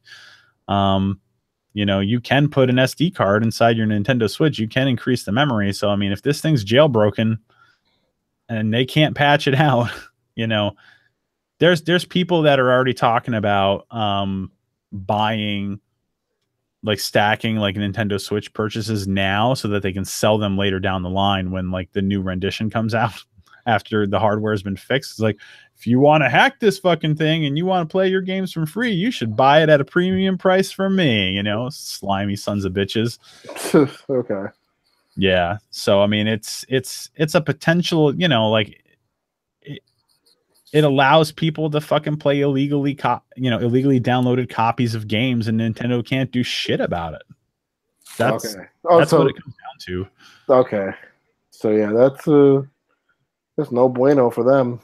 No, because even, you know, if they make the change and get it out there as fast as possible, still got 17 million consoles plus running around out there. Yes. I don't know. So in another tale of I feel like an old fucking man these days. I found out a few days ago that Grand Theft Auto 4 turned 10 years old, but it's also been in the news recently too because there's a new update to the game, and it doesn't matter if you're playing on console or PC. There are some musical tracks that have been removed due to, you know, license agreement kind of stuff, which kind of takes me aback because, like, I think on PC with like digital only copies of the games, I think I can kind of understand what's happening. But like, if you've got a physical fucking copy of that game, that shit should not be patched out. You know what I mean? Like, that shit should be on the disc. You know, that's the world we're living in, though, because like you're not playing the game off the discs anymore. You're installing it from the disc, and then you're playing it off the hard drive. Not the first controversy with the music in that game either, because no, they've removed some, I think, in San Andreas. Yeah, there was one. I don't know if they took it out of the game, but there was a song from the Ballad of Gay Tony DLC that I think they used, and like I don't know if it's that they put it without the artist's permission or something like that.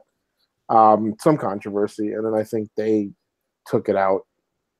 I think in the PC version or something like that. That's there's that part of me that's just like, yeah, I guess I get this because the fucking Digital Millennium Copyright Act likes to fuck shit up for us. Yeah. And at the same time, it's like, you know, this technically hurts game preservation in a way. It does. Now you're, you know, like people who play there will be someone out there who's going to play Grand Theft Auto 4 for the first time, and they're not going to get the complete experience. Yeah, like having like such an expansive like soundtrack on the radio to listen to at any given moment, and such good songs too. Like, and it's an underrated experience. It is an underrated soundtrack too. It is. Most people love like Vice City and San Andreas because of the nostalgia thing, but like 4 had some good contemporary tracks. And 4 is just a good game in general. Like, I know that there's people out there that a good game. I don't know where this like whole narrative came from. Where that like it's terrible 4 is like this bad game.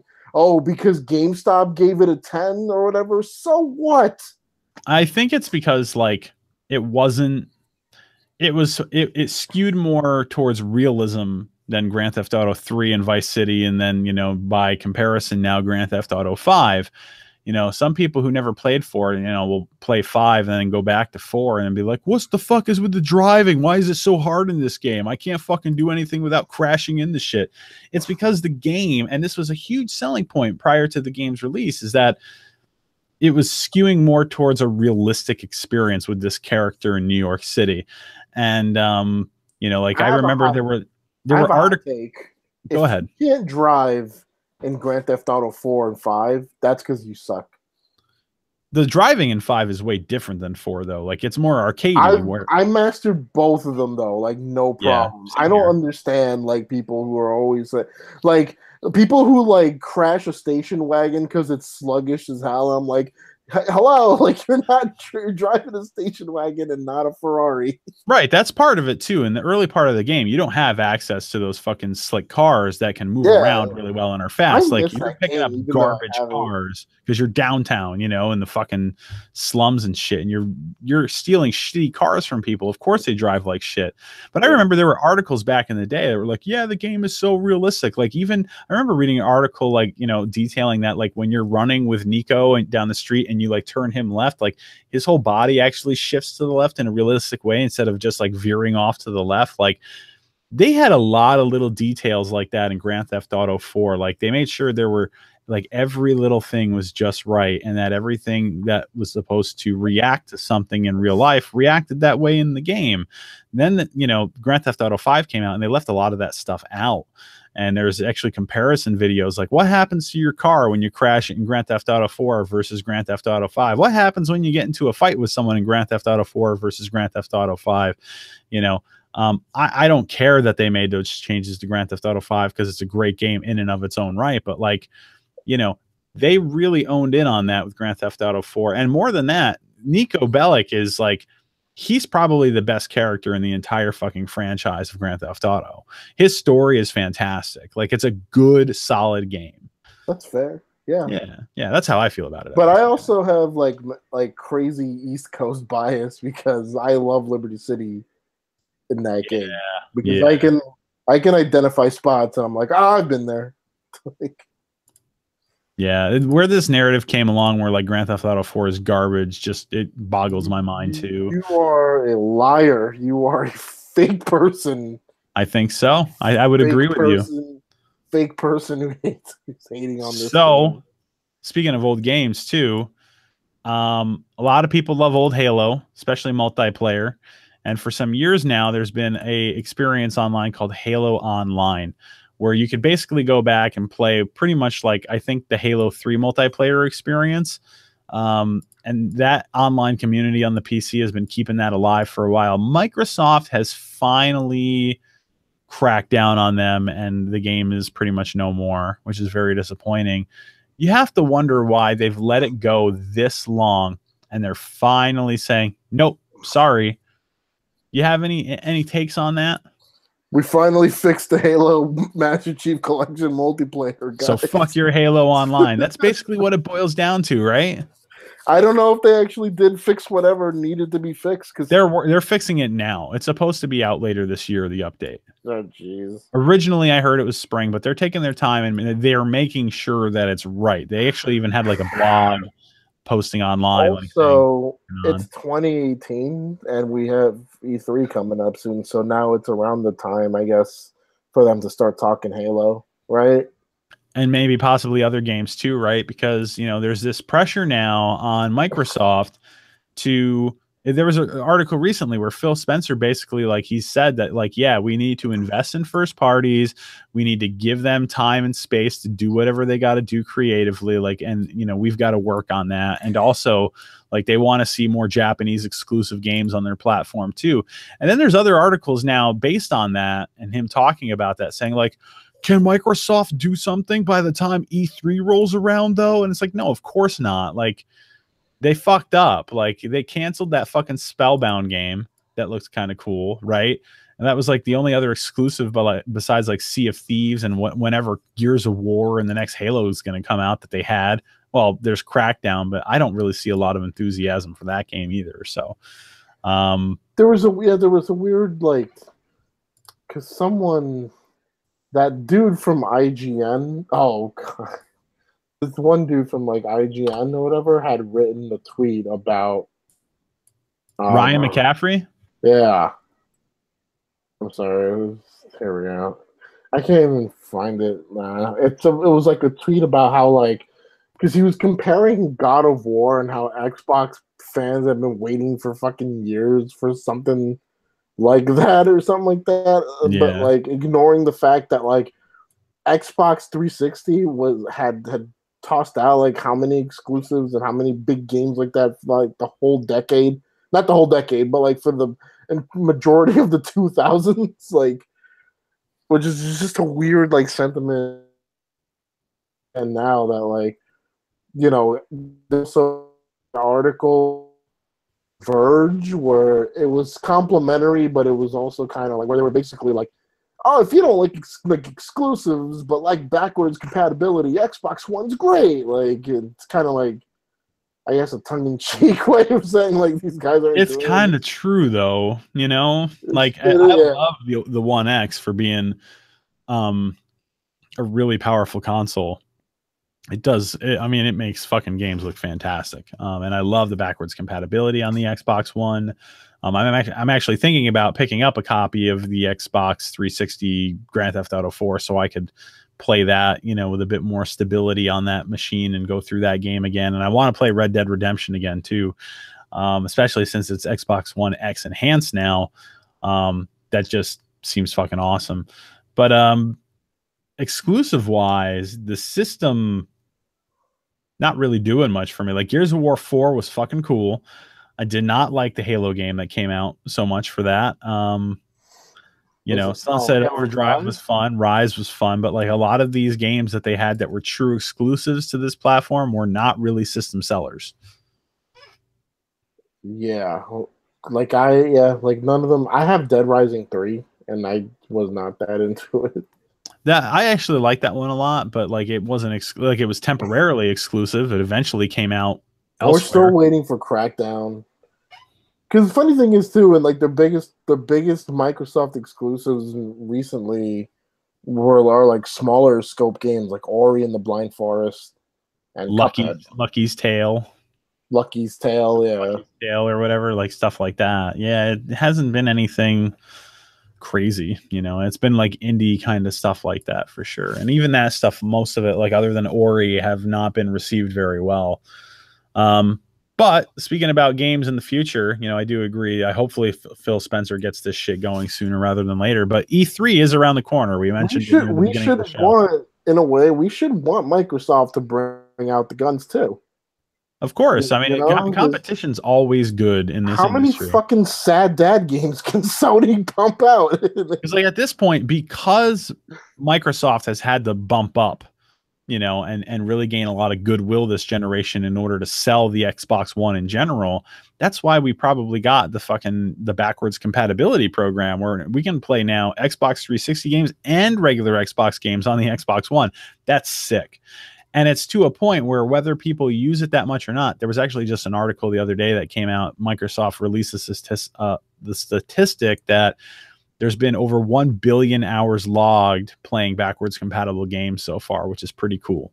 But I think it's at a point in a conversation now where like if the PlayStation 5 comes out and can't play your fucking PlayStation 4 games, people are not going to be happy. Like I think Sony, their feet are going to be held to the fire moving forward for backwards compatibility. No more of this PS Now shit, you know? You know what is interesting to me is that Microsoft they have put out numbers, right, of people that have been enjoying their backwards compatibility, right?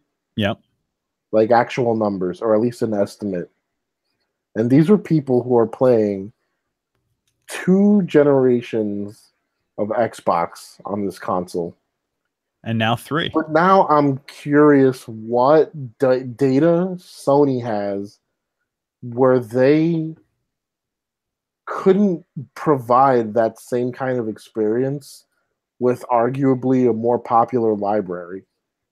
Well, they've got so much money invested into the PS Now platform, which they're trying to beef up and get popular by introducing a whole bunch of PS2 games into that now that have just been included recently. I was reading something about that. It was just fascinating to me because I was browsing, you know, once I bought physical copies of Silent Hill 2 and 3 because A, the HD collection is garbage, and you know, B, they never threw them up, not even on the PlayStation 3, and sometimes I'll browse the PlayStation classic section on both 3 and 4.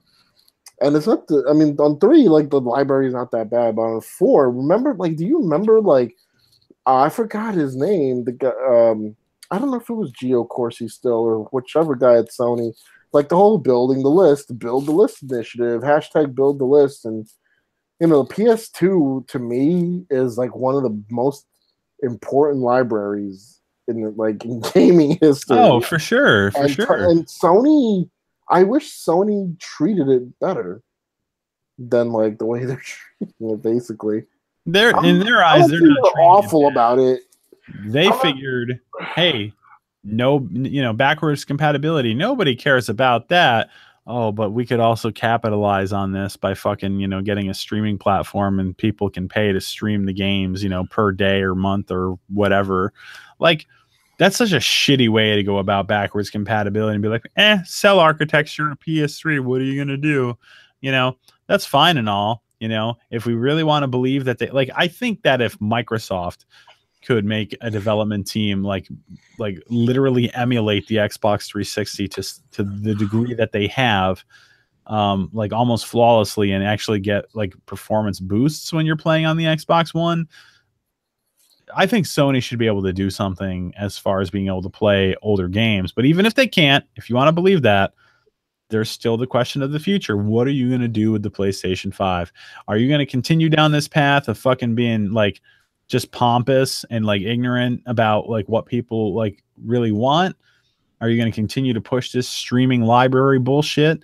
or are you actually going to start implementing backwards compatibility? Because, you know, the PlayStation 2 is like what? Isn't that like like one of the highest selling like consoles of all time? I think behind like the in terms of actual hardware, I think it's like 2 behind the DS or something like that. Or the Wii, because it was so cheap. Or the Wii, yeah. But like that, for like actual like hardcore consoles, like the PS2 was fucking it, you know, as far as like attach rate on video games and everything. The PlayStation 4 is like, it's coming up behind it. Like they've sold over 70 million consoles at this point, and they're still fucking pushing units out. It's crazy. You know, millions every quarter. And to deny people access to that library that they've built up extensively with the PlayStation 4 in their next machine, especially since I would imagine the architecture is not going to be too drastically different, because it's basically just like a computer now, and the next machine probably will be too. They've got no excuses. There's nowhere to hide. And also, when the next console reveals happen, which some analysts believe might be around 2020, Microsoft isn't going to be fucking making it easy this time. They're going to take every lesson they learned from this generation. Yeah, and they're going to try and best Sony on this. So, if anything, the only thing that might happen is that the Xbox might be more expensive than the next PlayStation machine. But if their heart's in the fucking right place, and they by that time show we're serious about getting first party support on this machine, and Sony fucking's just like, yeah, no backwards compatibility. Sorry, guys. Like, it's not going to be a deal breaker for a lot of people, but it's going to have a lot of people looking at Sony being like, the fuck you doing, guys? What are you doing? PlayStation 2 Mini, like $400, like $300. Yeah, right. Which I just got an SNES Mini, actually. I never expected I was actually going to get one, but I don't know. I was just kind of like, it would be kind of fun to hook up something in HDMI to my TV and play these games in high def instead of using the CRT. And it's already been great. I've used it on all 3 HD TVs in my house so far. My son and I have been playing some of the games, like that like Kirby game that's kind of like mini golf that I would never buy separately. As far as like an original cartridge is concerned, but like that's fun. We've had a lot of fun playing the games on that machine, and I'm kind of glad that I bought it. So hopefully when the regular NES Mini gets restocked later this summer, hopefully I can get my hands on one of those too. But let's move on to E3. That's right around the corner. Are you excited for E3 this year, Gus? I suppose I am. Like, it's always like, when the early talks about it, because people start talking about E3 like as early as like February, and I'm just like, can I like just enjoy the games I bought last year first? Yeah, and then within like 2 weeks before the actual event, like all the fucking publishers just basically ruin all the surprises anyway because they want to be first to the punch. Yeah, I couldn't, but like I can't say like specifically like if there's a title. Like, I'm looking forward to seeing at E3 this year. And Sony, like, I'm not even really that sure what Sony. I'm sure they'll have like something, like one or like something else. Something. I know CD Projekt Red are confirmed to be showing off an RPG for a PS4, Xbox One, and PC release, and I'm assuming that's Cyberpunk 2077. I'm excited to see that. There we go. I want to see what they're up to because fucking Witcher 3 was goddamn phenomenal. We talked about that game. You know what Witcher 3 has? High dynamic range. Apparently not great HDR on the PS4. The Xbox One X wins again. But no, there's been some issues with like a downgrade of performance actually on the PS4 when running in 4K mode with HDR on. And the HDR does not seem to be as carefully implemented as it was on the Xbox One, but CD Projekt Red have said getting the patch out. Like, yeah, I mean, think about it. Fucking 3 years after the launch of this game, and they're still supporting it. I mean, that's crazy awesome. First of all, so it's good news that they're still doing this anyway. But they said that there's going to be an update on the PS4 that's going to fix these issues anyway. So That's good news. So I'm excited to see what they're bringing to the table. Remedy Entertainment, I didn't really give two craps about Quantum Break, but I'm excited to see what they've learned from that misstep and what they're going to bring to the table again. Because again, I still hold on to the opinion that like Alan Wake was like one of the best games on the Xbox 360, hands down. That's another game in which, yeah, like the whole like game preservation thing, like it's kind of a bummer. Like it just, I own it on Steam, luckily, but like it sucks that you can't basically play it on Xbox One. I have the You can. American, It's a backwards compatible game. It is, but you can't. I'm sorry, you can't buy it anymore on the okay. store. Gotcha. But that yeah, is a you bummer. can still play it. Let's see what else. I'm hoping like this is just a wish list thing. There's been rumors online, you know, you read about it a little, especially since there was a little teaser from software. I think I'm with the consensus that doesn't think that was a Bloodborne 2 tease, but I do think Bloodborne 2 is happening, and I'd like to see that revealed at E3 time. That'd be a perfect time for that kind of a reveal. I'd love to see that. I would love to see. Oh yeah, there's rumor that Doom 2 might be revealed during E3 this year. I'd like to see that happen as well. We'll probably get another like Last of Us 2 trailer. For sure. They're going to show off more Last of Us 2 until we finally get that game. And probably more of that Sucker Punch Spider-Man? Ghost of Ghost of right. Tsushima. That's right. I'm curious to see another Soulsborne like game. You know, it looks interesting. Got to see though. I don't know if there's really too much else that I'm looking forward to. Like I want to see like if Nintendo has any bombs that they want to drop. But it's not their style to announce anything too long before it's actually released. We'll probably I don't. It's hard to say probably with Nintendo, but like they have to have something for Prime 4. Yeah.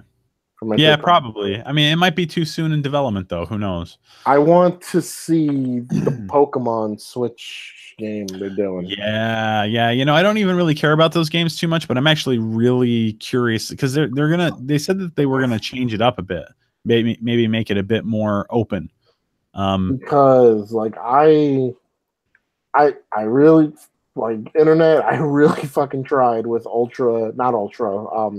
Sun and Moon, and it just people loved it, and it just wasn't happening for me. Yeah, my son played Sun, but it was his first Pokemon game, so I did buy Pokemon Crystal on 3DS. Oh, nice. Recently, so I should give that a go. I have Pokemon Yellow. You know what? I'm going to play Pokemon Yellow and Crystal to tide me over. There you go.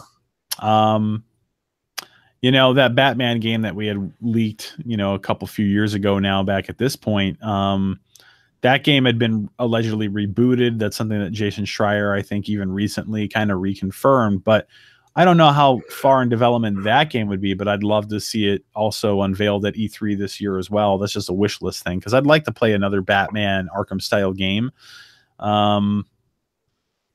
Did you ever play the re-releases? Did that ever happen? The re-releases of Arkham Asylum? Yeah, it's called is it called the Arkham Collection or something? I don't rember. They actually Return to Arkham. Yeah, Return to, is that what? They came out. They came out, and they changed the engine, I think, from like Unreal Engine 3 to 4, so that there was some lighting and like aesthetic changes that some people, in some respects, it doesn't look as good as the PC versions. When they first released the shots, I remember. Yeah, so like they got released. I actually have them on the Xbox One just to kind of, you know, have the complete collection of all 3 of the mainline Arkham games in my on my Xbox One, but I haven't played them. I love those games though, especially Arkham Asylum. I think that game was fantastic. But yeah, they came out. There were lots of comparison conversations for a little while about that. I think we even talked about it a little bit here. Yeah, I don't really know like how much else I'm looking forward to, you know. Just Yeah, a few things. it's like my any excitement for E3 is just contained in like that spending that whole week of just like being immersed in all that like stuff, and like I like hearing like the developer interviews and all that shit. I'd like to see some Dragon Quest 11 shit. You know what? I actually earlier in the year was like, oh, maybe I actually considered it going this year, but the ticket prices are kind of ridiculous. I also heard that Earth Defense Force 5, which has been out in Japan, has been confirmed to be getting localized for release in the West. So I'm excited about that. I don't know if you ever played Earth Defense Force 4.1, but holy shit, it's fun. Fun. I've always wanted to play one of those EDF games, and I don't know if it's still on sale, but that recent sale on PSN, it's like $17.99 for EDF 4.1, and you can play multiplayer with your friends, which is cool. So you should get EDF because Gabe has it too. We could all play. And I have maybe like 3 weeks to do that because my PS Plus expires soon. Yeah, that always sucks because then you're like, God damn it, when am I gonna have money to re-up it? So. I'm like, where's the deals? So I don't have to pay fucking $60 to have access to my cloud saves again. Yeah, that sucks. I hate that shit is behind the paywall. Like, you know, just There's like still a Golden Week sale in on the PSN store. Okay, so that's where EDF is on sale for right now. That sale. There's also a sale, A Hat in Time, which is like a new 3D style collectathon, sort of like the days of old. But it had a lot of good reviews after its release, as opposed to Yooka-Laylee. I remember the Kickstarter for that. I want to play that game, but I don't really have $20 right now. And if I do, I want to buy Grand Theft Auto 4 for my Xbox One.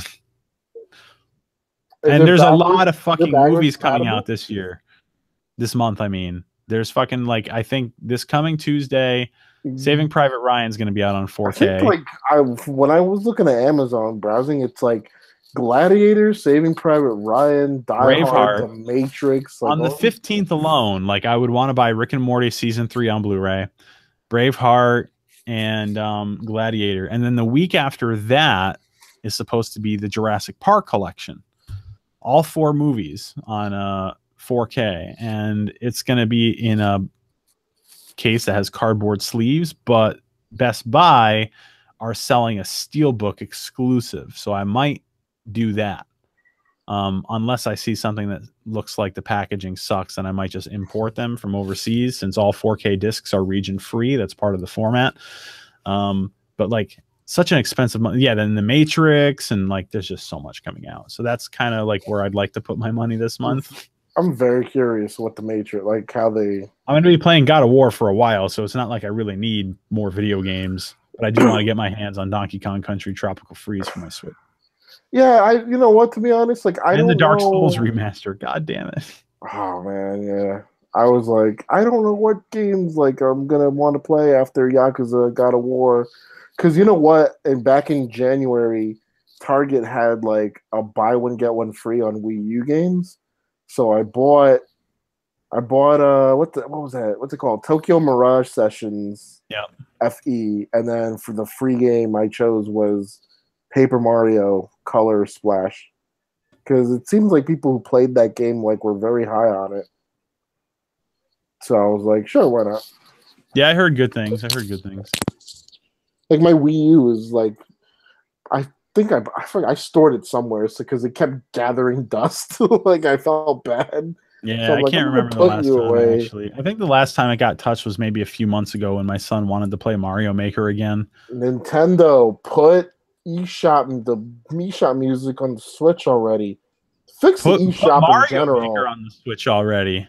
Yeah, that too. You know, like fuck God. I mean that'll sell like hotcakes. And you know, there was actually I was watching this streamer who plays a lot of like these hard Mario levels, and then he does them sometimes at Games Done Quick. His name's Grand Pooh Bear, and his idea is like they should put Mario Maker on the Switch, but make it free. Then it would sell a ton of fucking more hardware, and also they could update the game and be like, oh hey, you want Super Mario Brothers 2 style like editing skills? Then if you want that, then then you would buy DLC packs to have more like Mario games to draw from when you're designing levels and stuff. It's kind of a smart idea, but they'll never do it. It'll just be sold as a game. But either way, they need to put Mario Maker on the Switch, and they need to do it soon, because I could pick it up and play it on my Wii U, but I kind of don't want to. Yeah, like my Wii U library, like I have like a cabinet that just has like my Wii and like Wii U games, and they're kind of filed away. But the only like Wii U game, other than the ones I bought at Target, Mario Maker is the only one like I have out, like ready to play at a moment's notice. Yeah, such a good game. And the Mario Galaxy games, because I still would like to get through those. I really do want to play through Mario Galaxy again. I did love that game. I thought it was so good. I was playing it last summer. Like I actually was like in the middle of a game, and like I had 70-something stars, and then I remember you talked about that, because I remember specifically something came out, and I was like, "Well, this was fun while it lasted." Yeah, I remember you specifically telling me about like doing that section where you have to like fucking launch Mario into these things and grab him. Yes, at the right angle, or else he's gonna fly into the void. Yeah, we talked about that. And that was cool. I love the music. I love the atmosphere in those Mario Galaxy games. Yeah, I did kind of miss having like a lot of open space to run around in, but the game was so well designed that it kind of didn't matter. Like I actually have the Mario Odyssey like soundtrack, but like it's a good soundtrack, but like for me, like the Mario Galaxy like just gives me so much feelings. Yeah, it's a top to bottom well done. But so I'm thinking about like like the E3 and then like the game releases and stuff after that, because like the things that people have really been talking about are September, because September is just so freaking loaded. Do I even still have the 2018 gaming open?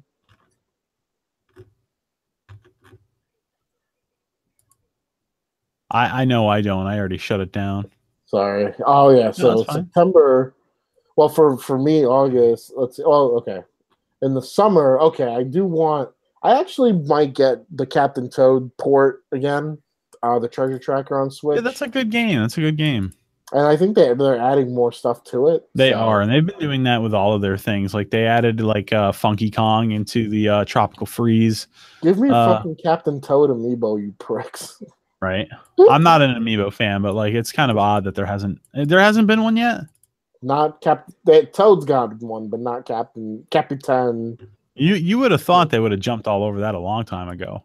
I'm actually kind of excited for the Splatoon like expansion, whatever they do. I forgot whatever the new creatures are called. I forget that too, but it seems to be a pretty significant expansion. It's going to be like what, $20, right? Yeah. So I mean, for them to charge that kind of money for it, like it's got to be substantial. Sonic Mania Plus. I don't know what Plus adds. An enhanced version. Oh, Sonic with friends, basically. Okay.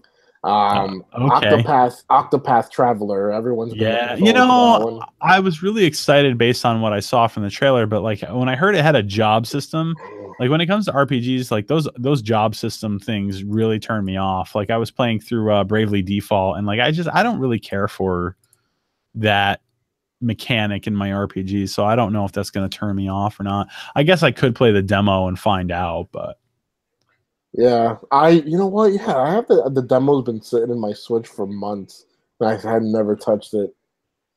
The WarioWare Gold. Someone was saying, I was reading a Twitter thread the other day, and did you ever play Wario Land Shake It on Wii? On the Wii, I played WarioWare, but not the Wario Land game. No. One of the cool things about it was that it had like a 2D animated look, so it looked like a cartoon. And there was a lot of talk about like wanting a new 2D Mario that looked like that. And I'm like, yes, why not? But yeah, there's another. Sorry, I'm looking. There's a WarioWare game coming out in August on 3DS. Kiwami 2, Yakuza Kiwami 2, which is a remake of Yakuza 2, is coming out. Yep, I did hear about August. September, boy howdy. We got Dragon Quest 11. I want on PlayStation 4. That SNK Heroines game. Sure, whatever. Yeah, whatever. Insomniac Spider-Man game. I'm cautiously optimistic about that. I think it'll be good, but like how good is the question? You know what? I will give them the benefit of the doubt after Sunset Overdrive. And also the Infamous games. Yes. That's Sucker Punch. They're working on the not Onimusha game. Why do I keep getting that confused? I do. Everyone does it. You're not the only one. So, we just had a big info dump, I think, on Shadow of the Tomb Raider. Yeah, that'll be good. Which, I'm sure that game will be good. But my God, like, are they just playing up like this is like the Nolan Batman trilogy of video games? Darker and darker. And some people were kind of like, I didn't think it needed to be darker. I mean, the first game was already pretty dark. The second game was fucking awesome. I loved that second game. I really loved how they opened it up a bit, and that was the first Xbox One game I owned. That good game, right? Yeah, and then when it was still, God, do you remember when like everyone lost their shit because it was a timed exclusive? Yeah. And then like they couldn't say right away that it was a timed exclusive. Yeah, I remember that whole fucking ordeal. I've been meaning to pick up Rise on PS4 Pro. Like when it's on like a sale, or if you're gonna get, you still have it for the Xbox One? No. Oh, okay. I was gonna say, because I mean, if you're gonna get an Xbox One X eventually, that's true too. Like, because it's probably cheaper on the Xbox One. Yeah, probably because it's older on there. Yeah. Spyro is also in September, and then Brave Neptunia. But yeah, September's stupid packed, and then October, Call of Duty Black Ops 4, which does not apparently have a campaign mode this time. Yeah, and Battle Royale is coming, but apparently the rumor is that they're having a hard time, getting it to be able to support 100 players. So who knows what it's going to end up being by the time it comes out. And then this cowboy game called Red Dead Redemption 2, which got a new trailer yesterday. I don't know if I've heard of that.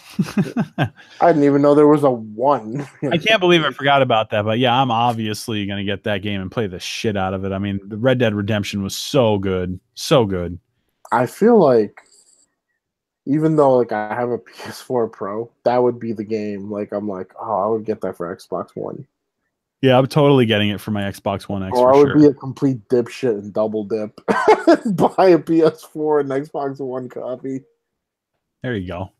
I actually I mean, they're going to find a way to make a double dip eventually anyway. How many times? I mean, me for fucking Grand Theft Auto 5, I bought it on my PS3, I bought it on my PS4, and I bought it on PC. I was playing Grand Theft Auto. Like, they didn't really, because there's no PS4 Pro enhancements on that game, but like it's still pretty. I just remembered how good looking that game actually fucking is. Yeah, it's a really good looking game for a 4-year-old port of a 5-year-old game. Like, it's still good, so damn good. It's one of the best looking PC games too. I mean, it's just because they've made it so that there are so many different optimization options that, like, regardless of how like weak or powerful your system is, you'll be able to run this game and have it look good. So I don't have anything else for tonight's show, Gus. Yeah, because we covered. Hopefully, we get to do another one kind of soon, especially circa E3. Yeah, because that's only a little over a month out. And then because I know we just ran through these titles, and then we'll have an update. We're still going to be working on the magazine, and then we have our next project. Yeah, like down the road, which we'll talk about at some other point in time. Yeah, and I don't. Yeah, like I don't. I'm sorry. I want to just because just in case there was anything else. I don't think so. Because you sent me the message of like the rundown of what you wanted to talk about, and we basically there we go. Microsoft, we did that. GTA is 10 years old. Labo, do we want it? Maybe. Yeah, planning. I don't want anything to do with the Labo. And the thing I forgot to mention is like anybody that I've seen kind of look at it and be like, okay. What Dream Games at E3? You know what? And I don't think this would happen, but I would like to like at least see a gameplay, even if it's scripted, a demo of Shenmue 3. Because they announced, like at long last at some Sega event, the remasters of Shenmue 1 and 2. And let me say, like, those games probably won't, unless they fix the controls or whatever, those games probably haven't like aged well. Like I watched Game Informer play it, and they were actually more adept to it than like I expected. Because that game is Shenmue's a weird game, but I still love it. And I can't wait to like revisit it, even if it doesn't hold up. But yeah, like I just wonder if we'll see anything Shenmue 3 related at E3. We probably should. I mean, I think they've made some progress on it, so hopefully they'll have something to wet people's whistle with. Because God, it's 2018, and there are things like from like, you know, like when you hear about a game and they're like, oh, when they first announced it in 2013, I'm like, Jesus fuck, like Kingdom Hearts. I think like, oh, I should keep playing Kingdom Hearts 1 and 2.5 so that my grandkids, you know, are ready to play 3, like so I could be around to watch my grandkids play the third game when it finally comes out. Yeah, in like 20 years. But that's I got nothing for this week. All right. Well, we'll call it a night then. We'll call it a night and hopefully see you guys sooner. I hope so. I mean, we probably can because, you know, we usually get a break from the magazine every once in a while. It's just I've obviously had a lot of other stuff happening the first half of this year. You know what? Bravo to you, because you, under the conditions that you were in, got those. How I still do not know how I made it with all that writing under the fucking deadline for the last issue of this magazine. I have no idea how I fucking did it, because this was, I think, this isn't. I don't mean this as a negative. This was the weirdest issue yet. Not in terms of content, but because like there was a clear amount of work that we put into it. I mean, it didn't feel that busy, but it certainly was, though. Like, yeah, because we had the longest amount of time to complete this issue than other issues. That's true. Yeah. And I started prior to my surgery, right? But then the surgery happened, and then I was out recovering from that, and then I had this happen, and then I had that happen, and then I had that happen, and it was like every single time that I felt like I could get started hammering stuff out again, like I would get started and then I would just get tired and I wouldn't be able to finish stuff, and then whatever days in between those issues I were feeling good, like I hammered stuff out, but then I had to stop again, and I just kept like, you know, looking at the calendar going like, I don't think I'm gonna make it. I think this is gonna be the one time I'm gonna be like, I'm fucking late and I'm sorry, not much I could do about it, but I made it somehow. Yeah. I don't get it, I don't understand, but yeah, be on the lookout for that magazine online. You can get digital subscriptions for it, everybody. Minecraft Explorer. So we'll see you next time, and toodaloo. Peace out, internet.